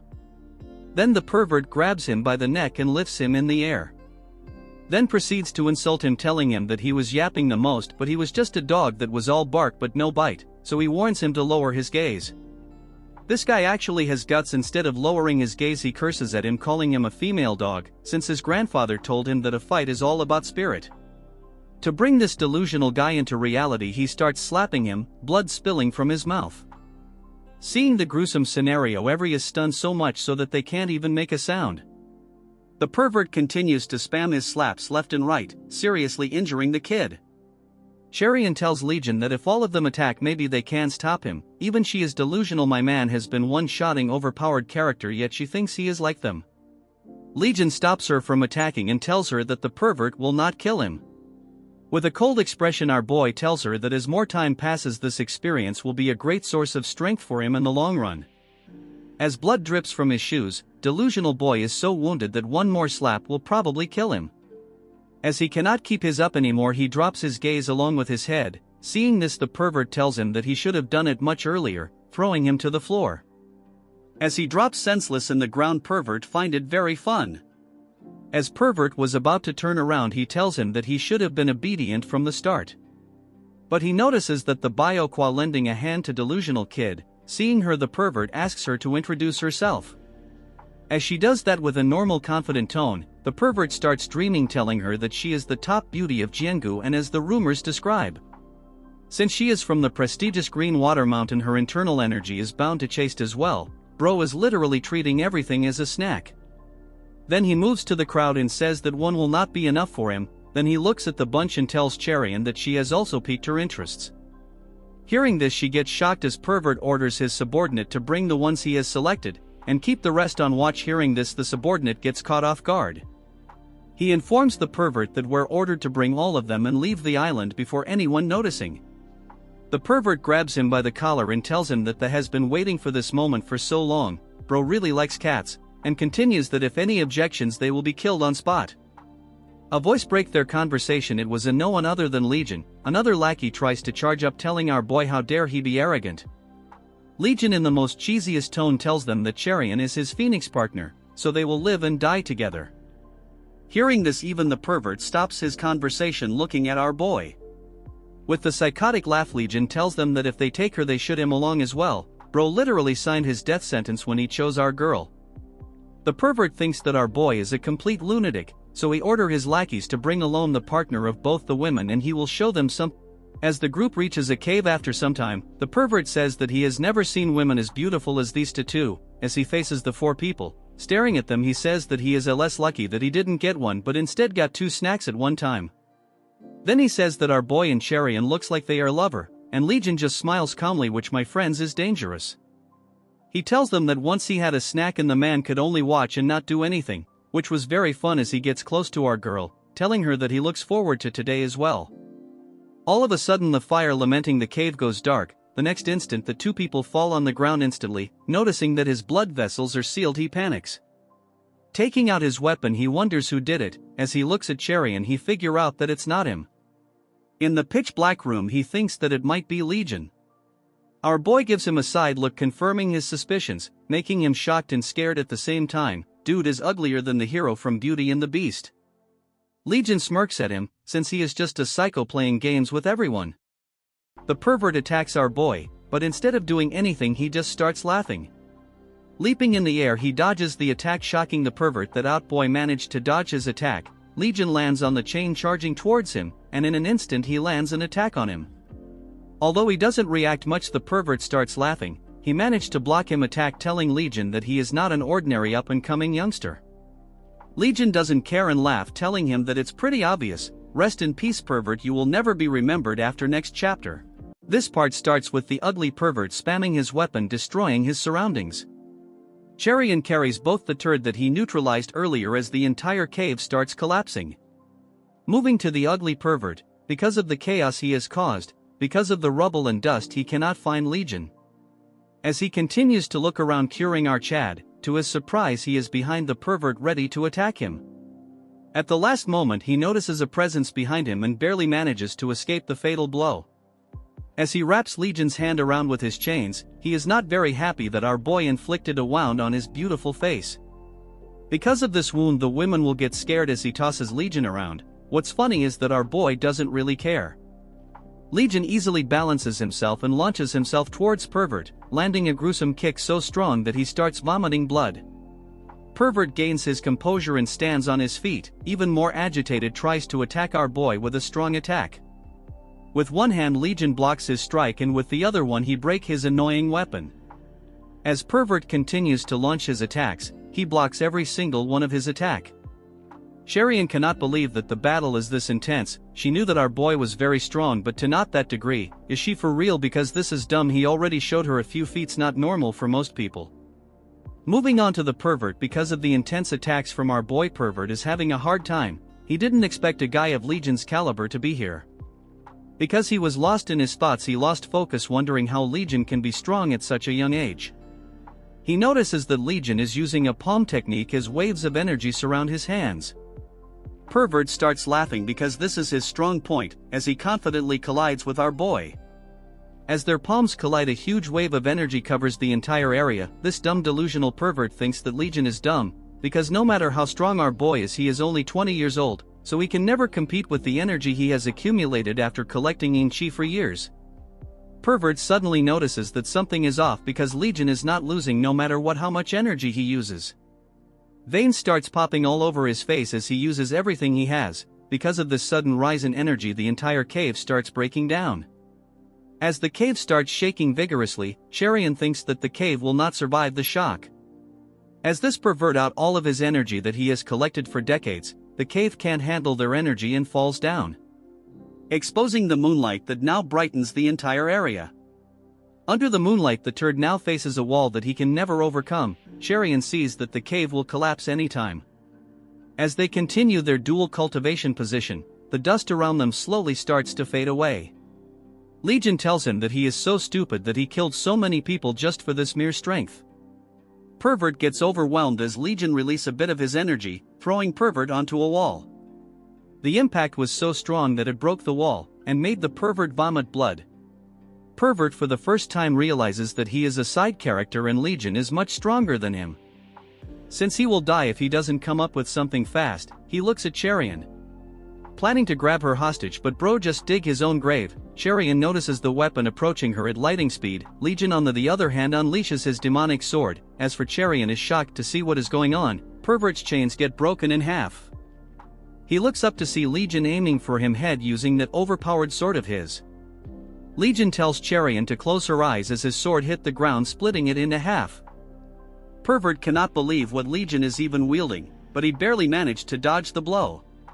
All of a sudden blood starts gushing from his mouth. Legion actually managed to cut off both of his arms. As Legion stares with him intently, Cherian stands in shock, not knowing just what is happening. Pervert tries to leap, planning to escape. Legion pulls out his god-tier sword, telling him that he has no chance of escaping. As Legion swings his large sword, the hit lands directly on Pervert's gut, splitting him in half. This turd is so helpless that he cries for help, but our Chad is no Barbie, so he continues to slash him, all while this loser cries in pain. Well, serves him right. Legion's eyes turn red as he gets engulfed by the sword, landing a strike so strong that it decapitates his head. Legion stares as blood splatters on his face. One of his eyes is yellow, the other one is red. Cherian witnesses the massacre. His head flies around in the air. Our Chad laughs at him as his last word asked who really Legion is. A group arrived at the cave, drawn by the strange, thunderous sounds emanating from within. As they entered, their eyes fell on the blood-soaked carnage and the lifeless body of their once almighty leader. They could not comprehend how someone so powerful had met such a brutal end. Their gazes shifted to Legion, standing amidst the chaos, his sword dripping with blood, his expression calm but deadly. Refusing to believe that this young man had single-handedly defeated their leader, one of them, filled with rage and disbelief, stepped forward and snarled, "Are you telling me this was all you're doing?" Their disdain and annoyance were palpable as they rejected the idea that the fight could have been fair. Fueled by denial, one of the men swung his sword at Legion, intending to end his life. In the blink of an eye, the attacker was cut in half, so swiftly that he didn't even register his death before collapsing to the ground in a fountain of blood. The sight of their comrade's instantaneous demise sent shockwaves through the others. Their confidence faltered as they watched the blood flow toward them like an ominous tide. Legion wasted no time. With an unwavering grip on his demonic blade, he launched into action. His movements were a blur of lethal precision. He slashed, leaped, and struck with devastating speed. Within moments, the remaining assailants fell one by one, their bodies crumpling under the relentless assault. Blood was everywhere, painting the walls and pooling on the ground, flowing like a river of crimson despair. The cave had transformed into a grotesque scene of devastation, a grim monument to Legion's unmatched fury. Amid this unholy tableau, Cherian stood at the sidelines, paralyzed by the horror unfolding before her. Her mind struggled to comprehend the massacre she had just witnessed. This was no ordinary fight, it was an annihilation, a dance of death orchestrated by Legion. Every inch of him, from head to toe, was soaked in blood, and the corpses of his enemies lay at his feet like offerings to a merciless god. Cherian's chest tightened as her thoughts raced. Was this truly the same man she had laughed with, the man who had shared quiet, simple moments at her home? The memories of his warmth and humor clashed violently with the nightmarish scene before her. As she stared at Legion, a devil incarnate amidst the bodies, she couldn't help but question if she ever really knew him at all. Legion, hearing her, turned his head a full 180 degrees toward her, and the sight sent chills down her spine. Then Legion broke the tense silence, his voice calm yet unsettling as he said, "I told you, you should have closed your eyes." Slowly, his expression began to soften, and his demeanor shifted back to his usual self. His crimson and brown eyes returned to their natural, matching hue, and the familiar, reassuring smile appeared on his face once more. The transformation was jarring, as though the bloodthirsty demon moments ago was a completely different person. Legion carefully sheathed his sword, though its overwhelming energy still radiated ominously. "I can't control myself when I draw this blade," he confessed, his tone laced with frustration and self-awareness. He explained to Cherian that the sword's power was far beyond his current ability to master, making it a dangerous weapon not just to his enemies but to himself as well. Cherian, still speechless from the carnage she had witnessed, listened intently.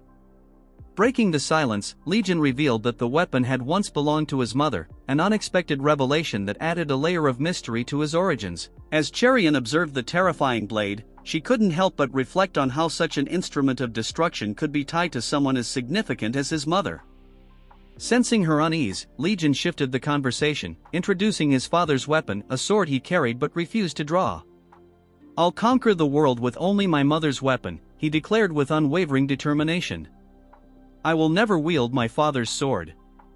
His words hinted at a deeper conflict, an unresolved resentment toward his father, as hinted at in previous encounters. When Cherian questioned why he carried the sword if he had no intention of using it, Legion dodged the question entirely, instead asking if she was alright. Cherian looked at him, still trying to reconcile the warm, kind Legion she knew with the blood-soaked warrior who had obliterated an entire group of enemies moments ago. After a brief pause, she replied that she was fine. Her gaze lingered on the corpses strewn across the cave, and she thought to herself, no matter what version of Legion I see, he's still him. As the night wore on, a group of people arrived, their voices filled with gratitude as they thanked someone profusely. "If it weren't for your intervention, we'd all be dead," they said, bowing repeatedly. But the person they were addressing, a young brat from the Southern Peak Alliance, stood awkwardly, trying to piece together what had happened. When he awoke in the cave, he found himself standing with a sword in hand and the bodies of his enemies scattered around him. Bewildered, he assumed he must have blacked out and done all of it in a trance. Legion and Cherian, having fabricated this version of events, supported his misunderstanding, explaining that the lecherous demon and his minions were already dead when they regained consciousness. The young man, gullible and eager to believe in his own greatness, concluded that his grandfather, the leader of the Southern Peak Alliance, must have secretly imbued him with unparalleled martial arts prowess. Lost in his delusion, he clenched his fist dramatically and looked toward the heavens, imagining his grandfather's proud face. "Thank you, grandfather," he muttered, fully convinced of his newfound strength. The scene was comical as the villagers bowed in reverence before their so-called savior, while Legion and Cherian exchanged knowing glances in the background. Meanwhile, Cherian's attention shifted to Legion, who had quietly moved to the lakeside, the moonlight casting a serene glow on him and his blade. She commented on how absurd it was for the young man to take credit for such a massacre, but Legion merely smirked. "I expected as much from someone like him," he replied. "Pride and status mean everything to those people." Cherian pondered his words, wondering if such things truly held so much importance. Their conversation was interrupted by someone announcing the arrival of a ship. "Our worship is here," they said as a small, imposing vessel approached the coast.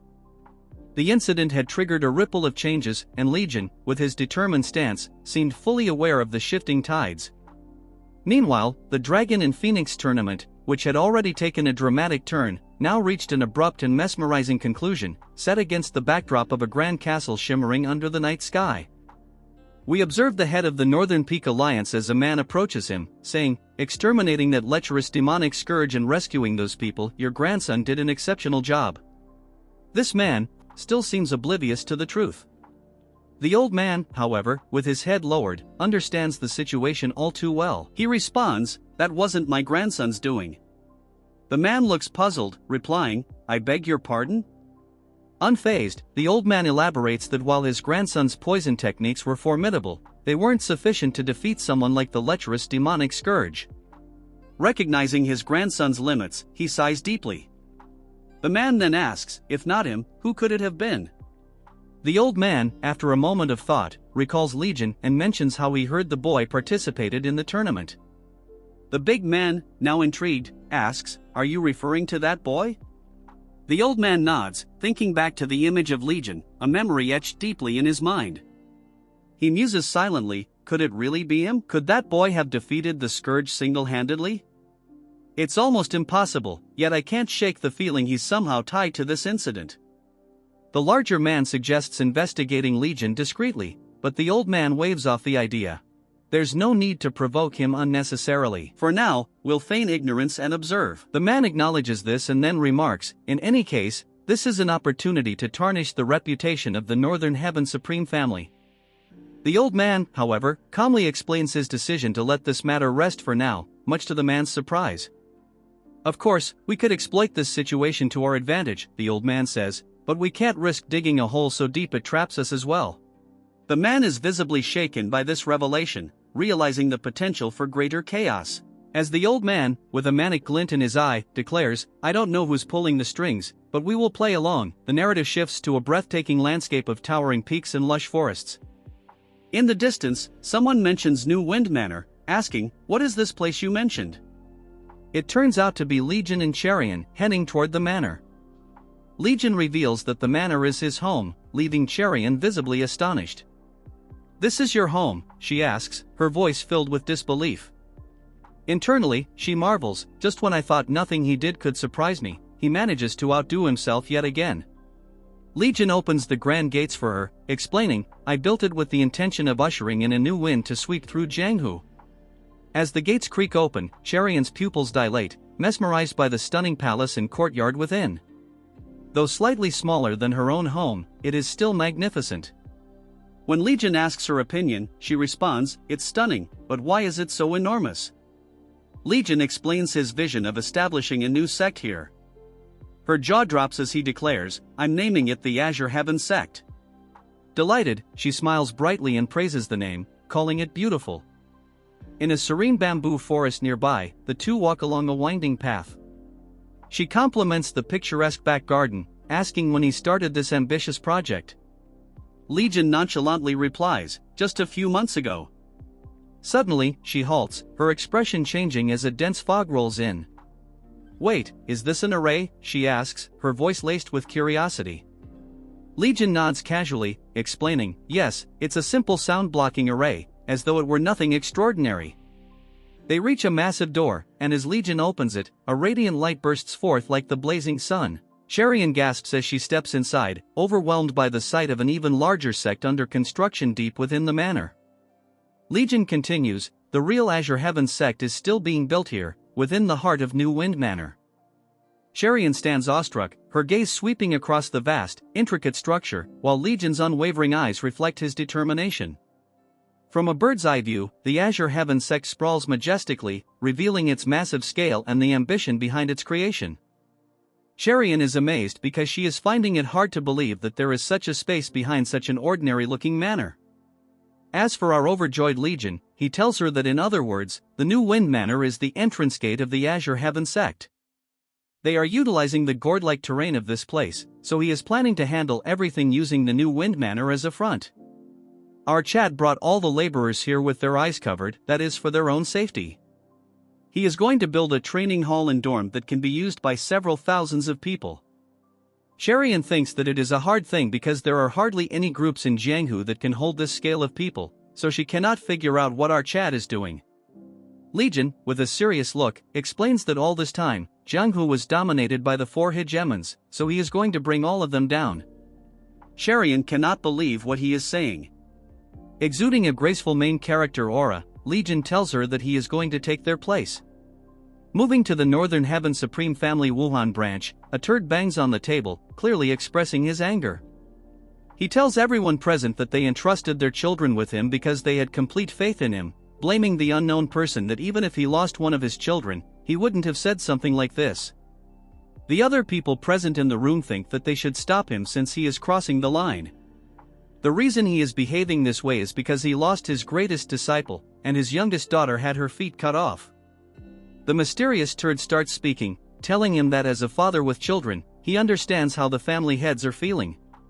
This deformed dumpling says that his house shall investigate this incident thoroughly since he expected something like this would have happened. In a flashback, we see that the butler informs the dumpling that many children lost their lives, so they won't remain quiet. This turd thinks it's unlucky because it happened on the third gate they had prepared in secret, so there must be a traitor within the household.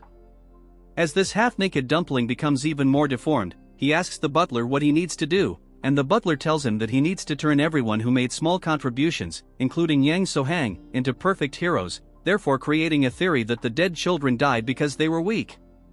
Soon enough, their deaths would drive their families to humiliation. Dumpling thinks it is a great idea, but if some don't cooperate, they will have to face unavoidable consequences. Moving to the present, the dumpling says that he fully acknowledges the responsibility, but this matter is also a matter of Jianghu. Even in the worst situation, the majority of the dragons and phoenixes survived. There were even dragons and phoenixes who saved their comrades and got rid of the enemies. The man becomes crazy, almost breaking the table, stating that if his grandson had died, he would have taken care of this matter this way. The dumpling gets overcooked, telling him why he keeps mentioning his grandson, and with a stern face, asks him if he should behead his grandson's head to satisfy him. The barking dog is at a loss for words. The old hag enters the conversation, telling the barking dog that she is aware that he is hurt, but anger cannot solve everything. The man, now very emotional, thinks that if they were the ones who hosted the tournament and his grandson had gotten his feet severed, the Blood King sect would have been annihilated. Since the dog cannot do anything, he barks, trying to express his anger. The man finds this frustrating and cannot imagine how many people the dumpling has trampled on to come all the way to his position right now. The law of the jungle is the most important essence of Jianghu. The old hag thinks that today might be the last day she will ever see the Blood King sect leader. Moving on to Legion, he tells our girl that a green forest group called the Wind Mountain Group is setting up camp in this mountain, but they've been demanding money under the pretense of protection fees. With a smile, our psycho tells her that he is on his way to get rid of them. Cherian thinks that our Chad might go berserk, killing everything in his path. She asks him if there won't be people who were originally kind but had no choice but to become bandits to feed themselves. Our Chad tells her that there are no kind thieves, making it clear that good people are always good. As Cherian tries to convince him, they come across two minions guarding the door. They notice our Chad coming towards them and think that Cherian looks great, but they cannot just let them leave easily, so they approach them fast. As one of these retards tries to behead our lazy Chad, Legion asks Cherian if he is a demonic murderer. Cherian, noticing the move, tells him to dodge. With his bare hands, our Chad grabs the blade and throws him towards the tree with great force.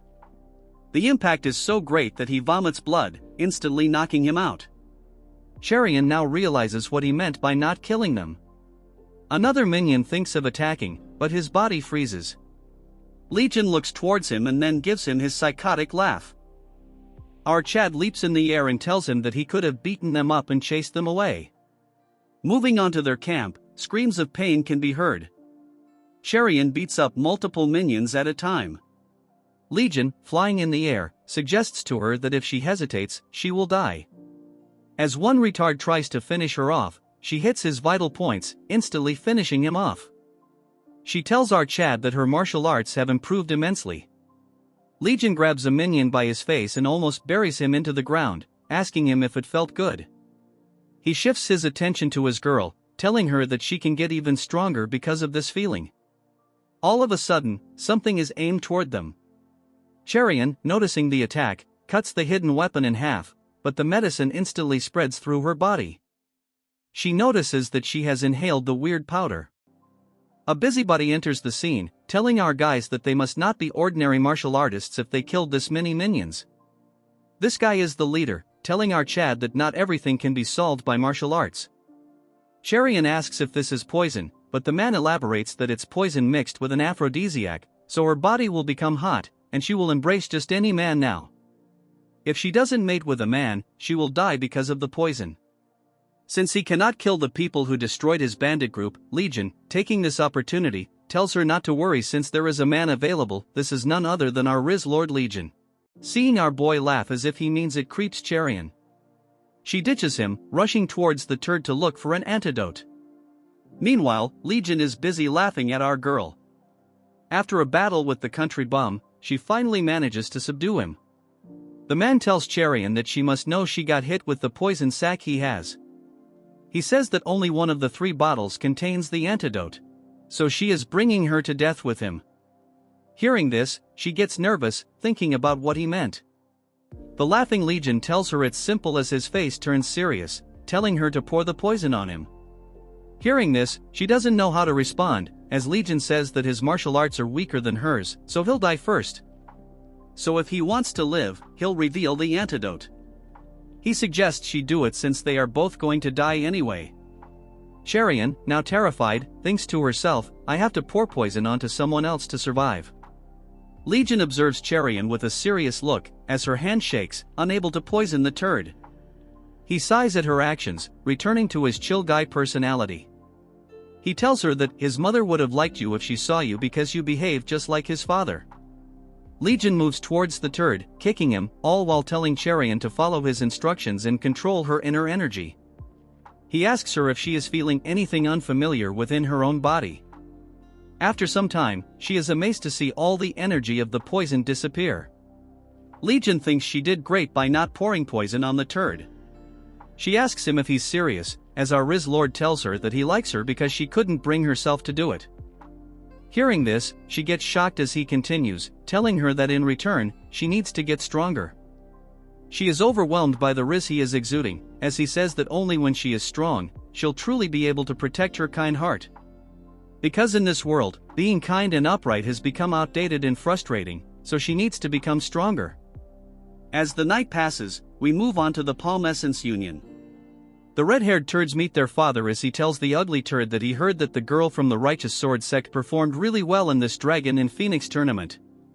This Barbie asks his son if she was the one the ugly rat was supposed to team up with. The smart sister tells him that she didn't even spare them a glance, giggling to herself that it's obvious because Legion is overwhelmingly handsome. As this turd gets pissed, she tells him that it was pathetic groveling over an insignificant girl. Barbie calls his son stupid because he let himself be looked down upon by a family that flimsy, but that is not important. According to the intel, the Blood King sect leader was said to have unalived himself. The red turd cannot believe that he killed himself. The sister thinks he's stupid, asking him if he really thinks he unalived himself. The Northern Heavenly family must have had their hand in it. He cannot believe it as his father agrees with her, telling him that it's obvious for the Northern Heavenly family to be ruthless enough to do something like this. He laughs like a creep, telling him that he has made the right connections. The reason they grew so much is because they remained loyal to the Northern Heavenly family, so they cannot get on their bad side. As for our boy, they are on the roof listening to their ridiculous conversation. Legion, dressed newly, tells his bud that he is having a blast. He tells our boy that they won't be laughing once they find out what's going to happen at the ancient sword store. The sword belongs to the Palm Essence Union. Leaving that aside, he tells our boy it's been a long time since our Chad got dressed up, as he exudes an aura of unmatched confidence. Legion says that he needs to put in this much effort if he wants to convincingly act as the Northern Heaven Supreme family's inner hall leader. He asks him if he bought it, and our scarred Chad brings him a locked box and a human mask. The guard is impressed by the mask our Chad made, as it completely resembles the real person. He thinks that the terrifying thing about our Chad is that his voice, expression, and even mannerisms are indistinguishable from the real person. Our Chad tells him that if things go smoothly today, we won't have to worry about money for a while. On top of that, we'll create a rift between the Palm Essence Union and the Northern Heaven Supreme family too. He still tells our Chad to still be cautious. Since our Chad is smart, he says that he is aware that it's impossible to perfectly mimic someone else. He holds the box and says that if this box is presented in front of a greedy old man at night, he will lose his sense of reason. He is scared because his mother won't like it if she knows that he took this. The scarred guard tells him that she will understand. Legion says that it's easy for him to say because he has never been hit by her before, as they both laugh like kids. He tells our Chad to take care as he has confirmed that the inner hall leader is fast asleep at home, so he won't be coming out tonight. Later that day, the disguised Legion goes to the ancient sword manager's office. The old geezer of the store is now tense, asking our Chad what brings the inner hall leader of the Northern Heaven Supreme family to their humble store. He tells him to listen closely. As the situation gets tense, he puts the box in front, making a sly reaction, telling him that what he will speak must never be spoken to anyone, but it is something he must bet his life on. The geezer gets shocked, thinking that it's something dangerous, so he can make a lot of money. He tells our Chad to show it as he opens the box, telling him to get rid of the item. The man gets shocked as the thing inside the box exudes a bright light. The man explains that the balanced beauty, the intricate sculpture, and even the glow that changes depending on the angle must be the revered artifact of the heavenly demon divine cult, the divine demon tail Buddha. This confirms his mother is the heavenly demon. Our imposter Chad tells him that he is correct, as the greedy geezer cannot believe that it is truly a genuine one. Thinking to himself, the jade Buddha is worth at least 500,000 niang. He thinks that if he can pull this off without letting the leader know, he can make a lot of money. He thinks of offering 400,000 niang but then considers that there is no way to get rid of such an item secretly if not for him in the first place. Moreover, it's a harder item to just possess. Legion is laughing behind the mask, watching the geezer think about money.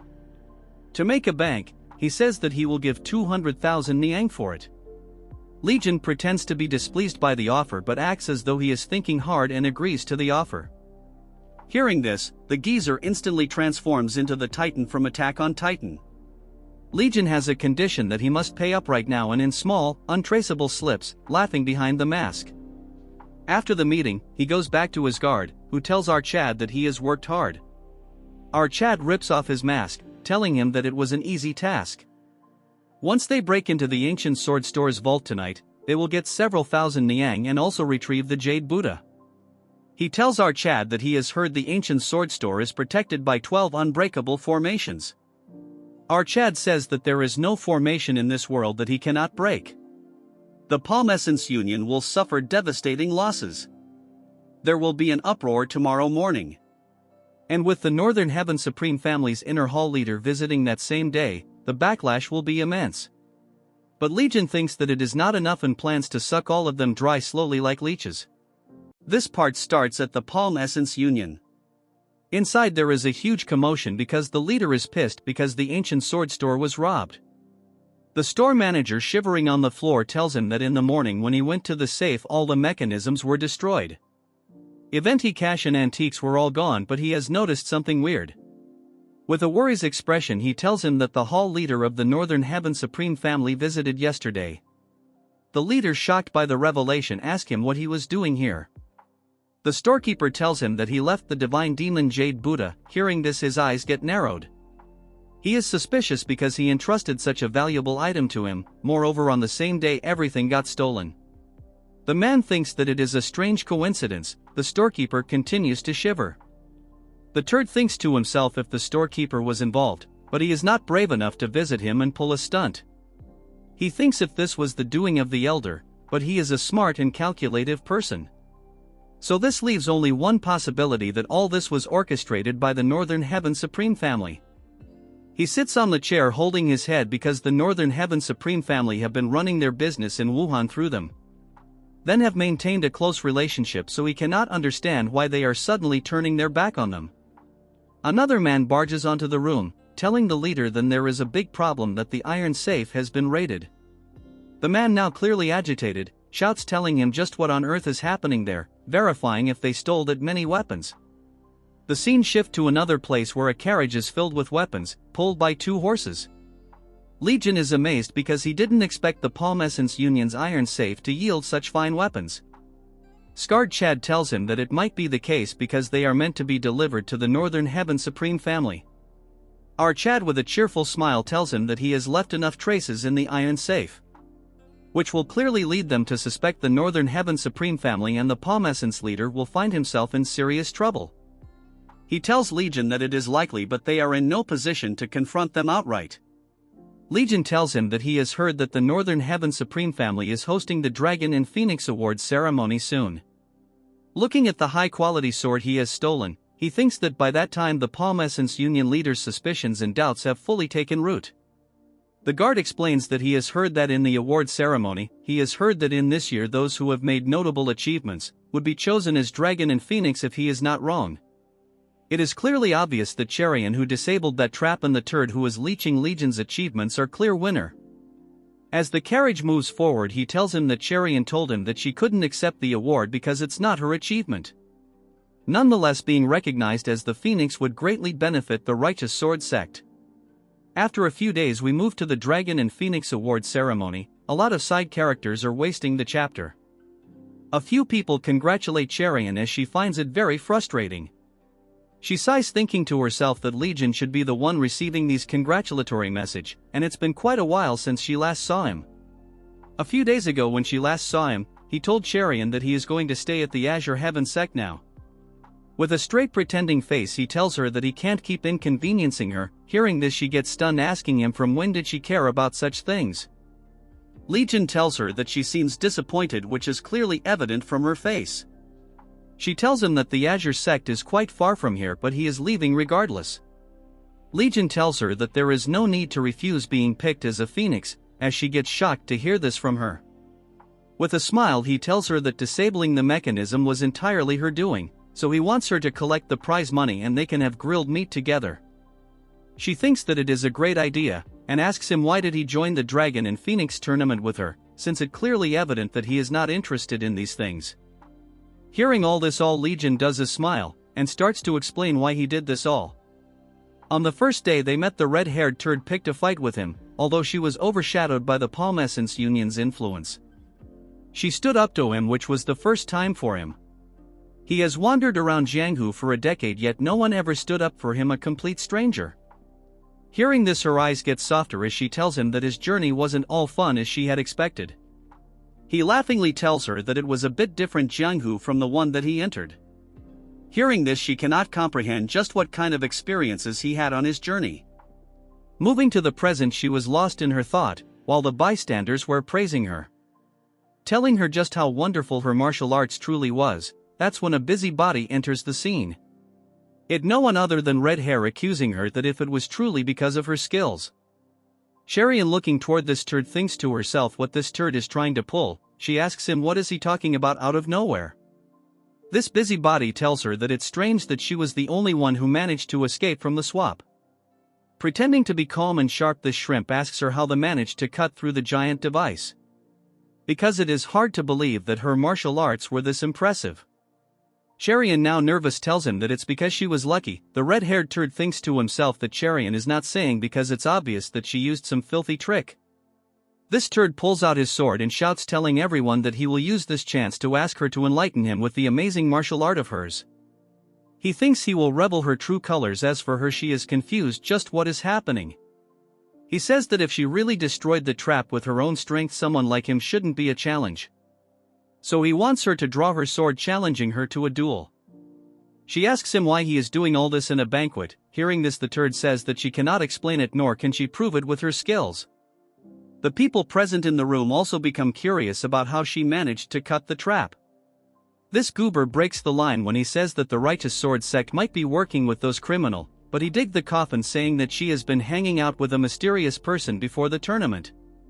She pulls out her sword and tells him that if at a duel he wants, she will gladly give him one. The side characters thinks it will be interesting since it's a duel between the Phoenix and the Palm Essence Union's descendant. Before they could get ready, the turd charges towards her, but Cherian effortlessly dodges the attack. The trash cannot believe that she managed to dodge such a surprise attack. Cherian, without any hesitation, aims for his neck. Since she was trained by Ao Chad, he notices her sword aiming for his neck. Cherian, noticing her wind, changes the trajectory of her attack, slashing his cheek instead of the neck. He loses the grip of his sword, realizing that he has lost to our waifu, as everyone present in the room is shocked by the outcome. Cherian sheathes her sword, asking the turd if he is satisfied now that she has beaten him to a pulp. Everyone starts talking about how she defeated him with a single strike, and if she had been serious he wouldn't stand a chance. Then blabber about how she went easy on him and it's embarrassing, all this being witnessed by the clan head. He gets extremely angry, thinking to himself that it is embarrassing that he lost to her in front of so many people. That's when he notices something, the Heaven Supreme Leader praising Cherian's father for having such a daughter. The senior red turd thinks to himself that he has been suspicious since the ancient sword and iron safe were robbed. Seeing how friendly that old hag is with the Righteous Sword sect, as their reputation will rise, he might abandon them and ally with them instead. He cannot let this happen, as both father and son curse the sword sect, thinking of destroying it tonight. Moving to Archad, he is under the moonlit sky chilling with his guard. He tells Archad that he might be having trouble sleeping after switching places. He agrees with him, but right now he has to focus on rising the sect. He asks him if that was not the case, would he have stayed with the Righteous Sword sect. Legion says that he has figured it out, but he cannot understand why he didn't attend the ceremony with his girl. He explains that she thinks that she took the prize. If he had shown up, it might have made her uncomfortable. The guard thinks to himself that this is the first time he has been serious about a woman. He says that it's very quiet tonight, so he should get some rest. Looking at the moonlit sky, Archad thinks that something feels off. This part starts with the red-haired donkey monkey cursing our girl, calling her a wench and whatnot. The attendant wants to make sure that he just ordered him to kidnap the second daughter of the Righteous Sword sect. This faggot asks him if he is really going to kill her, but every trash wants attention. So he tells him that he wants to make her experience pain worse than death. Bro is unaware of just what is going to happen to him. That's when Senior Monkey enters the room, grabbing their attention. With a stern, emotionless look, he tells them that today they will eliminate the Righteous Sword sect. As the to listen to him, he says that he will shows them what happens when someone dares to challenge their family. He orders the guard that he will join them since they require a high-ranking martial artist. The monkey turns towards the guard, showing him signals to follow his orders and keep Cherian alive. As the turd leaves for the battle, the guards follows him slowly. We move to the next scene. It starts at the Righteous Sword sect.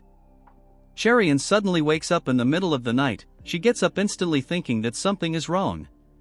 Without her hair tied, she looks god tier. What the hell, I found her mid-art first. Looking around the room, she notices that everything is in place, a quiet sound lingering around the room. She grabs her sword, rushing outside because she can clearly sense overwhelming killing intent. Focusing on the area, she realizes that dozens of people have surrounded the sect from all sides. As we see the main entrance packed with ants that will be killed no matter what. She rushes towards her parents to alert them. All of a sudden an ant tries to launch a sneak attack on her, but she dodges it easily. Quickly unsheathing her sword, she lands a swift sharp strike aimed towards his neck. The strike cuts his arteries, blood gushing out, although he tries to stop the overflow with his hands.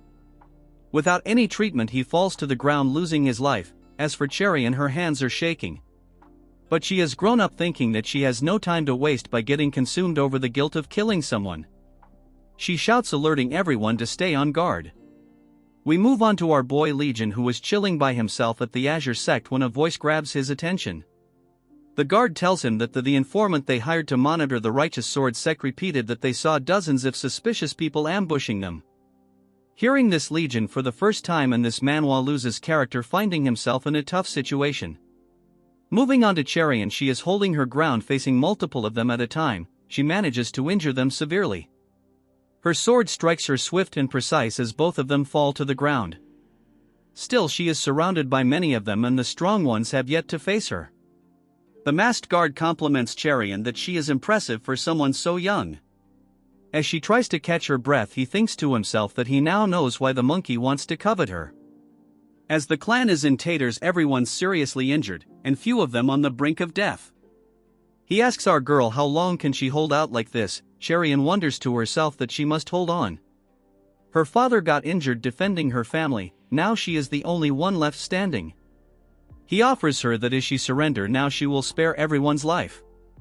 Hearing this, she smiles and thinks to herself that in moments like this she feels like she can hear Chad's voice. If he were here, he would scold her, saying if he is naive enough to believe all this. Right now she can barely stand on her feet. Looking towards the burning entrance, she realizes that she cannot depend on Legion. Her entire body starts shaking as she thinks that this is her family matter, facing another one of them. She loses her grip and the sword falls from her hand. One of them charged towards Cherian's mother. Asa orders him to kill everyone except our girl. Mother closes her eyes, finding herself hopeless, but Cherian manages to block the word with her hands. The attacker is shocked because she managed to block the sword with her bare hands. She used the wind god's glove to stop the attack. A symbol starts glowing from her hand. The next instant, blood dripped from her mouth. All of a sudden the intensity increases and she vomits a pool of blood. Her body starts shaking as she finds herself unable to move an inch. Legion gave her the gloves and informed her that it can block sword chi with her hands. Since her internal energy is still weak, it will greatly injure her if she uses her hand. She blames herself that if she was a bit more stronger she could have done something. As the guard gets pissed, trying to land a severe strike on her. She looks at her family members, wondering if she would be able to protect them. All of a sudden a huge dragon manifests behind him, lighting up the entire area. An instantaneous attack hit his neck as he crashes into a wall. It was so fast that Cherian couldn't even detect it. The man was so gravely injured that he falls to his death. Everyone present in the place is shocked, unable to comprehend just what happened. Blood drips from our Chad's tattooed arm as it explains that he punched him to death. Cherian starts crying as she sees our Chad standing in front of her. He asks her if she is alright, being serious for the first time. Cherian, on the ground exhausted, tells him that she is okay. As for Legion, he is gasping as he covered hundreds of kilometers in minutes, wondering what will happen to them on the next chapter. Legion comes face to face with the mass dance. The leader turd asks our Chad who he is. As multiple ants charge towards him with their blades, Legion embeds energy into his fists and punches his gut. The impact was so extreme that he went crashing onto the other side, instantly dying. taking opportunity of this another ant gets ready to attack him. Our Chad steps onto his knee breaking it in half, afterwards he raises his leg squashing his head instantly killing the ant. The senior ant is scared because he cannot understand what is happening, but our Chad is too fast. So much so that he cannot see him as he cruises through the ants, unable to see his movements he's scared asking where he vanished. The next second all of the ants died as their heads went haywire. He thinks our Chad might be behind, he swings his sword with force but our Chad easily dodges it. Legion punches him without using any energy, making him spew blood as he falls to the ground. Seeing his sword fly, Legion grabs onto his sword asking him that he must be a servant of the red hair turds, stabbing the sword. The sword narrowly missed his head making him so scared that he starts shaking. He starts to spew that the Palm Essence Union leader ordered him to kill everyone, but he was going to spare Charian. Hearing this, Legion keeps quiet and then with an extreme murderous intent asks him why he would spare our girl. The scaredy cat tells him that his young master the red monkey ordered him to bring our girl to him separately. Legion gets to the ground, asking him where the bastard is right now. This snitch tells him that red monkey is waiting in the southern side of the forest. He will tell our Chad everything and just wants him to spare him. Our Chad tells him not to force others to do something that he can never do himself. Without any hesitation he beheads the turd. Blood flies everywhere as our Chad stares at him with no remorse. Charian and family are stunned and horrified by what they just saw. She feels upset because once again he killed so many people all for her. She gets close to him and asks him if he is alright. Our Chad stares at her with a clam voice assuring her that he is okay and apologizes for being late. Hearing this she cries asking him why he is apologizing, and thanks him for coming as tears fall from her eyes. Legion just listened to her not saying a single word, when Scarred Face comes breaking their moment. He tells our boy that he is glad that our Chad came here in time. He greets our waifu telling her that it's a relief that she is fine. Legion orders Myeon to escort all her family members to the new Wind Manor first and have Unbounded Grotesquerie handle their treatment. He complies as he tells him to get ready since they shall put an end to the Palm Essence Union today. Moving on to the red monkey, he is standing in the middle of the forest. He is angry because he cannot understand what is taking them so long since he should have been here by now. He feels a presence and asks him if he brought the girl, but it was Legion. He asks our Chad what he was doing here. Hearing this, he smirks and tells him that he must leave quickly. The martial artists from the Northern Heaven Supreme family are on their way. The monkey asks Legion what nonsense he was talking about all of a sudden. Our fake Chad tells him that when he was at the Righteous Sword sect, assassins suddenly stormed in. He managed to hide for a while, but other martial artists arrived soon after. They killed all the assassins and took the Righteous Sword sect members with them. He eavesdropped on their conversation, and it turns out they were martial artists from the Northern Heaven Supreme family. Hearing this, the turd gets shocked, thinking to himself that if someone managed to escape the siege and inform the Northern Alliance, they might be in trouble. He comes to the conclusion that they abandoned them and chose to side with the Righteous Sword sect.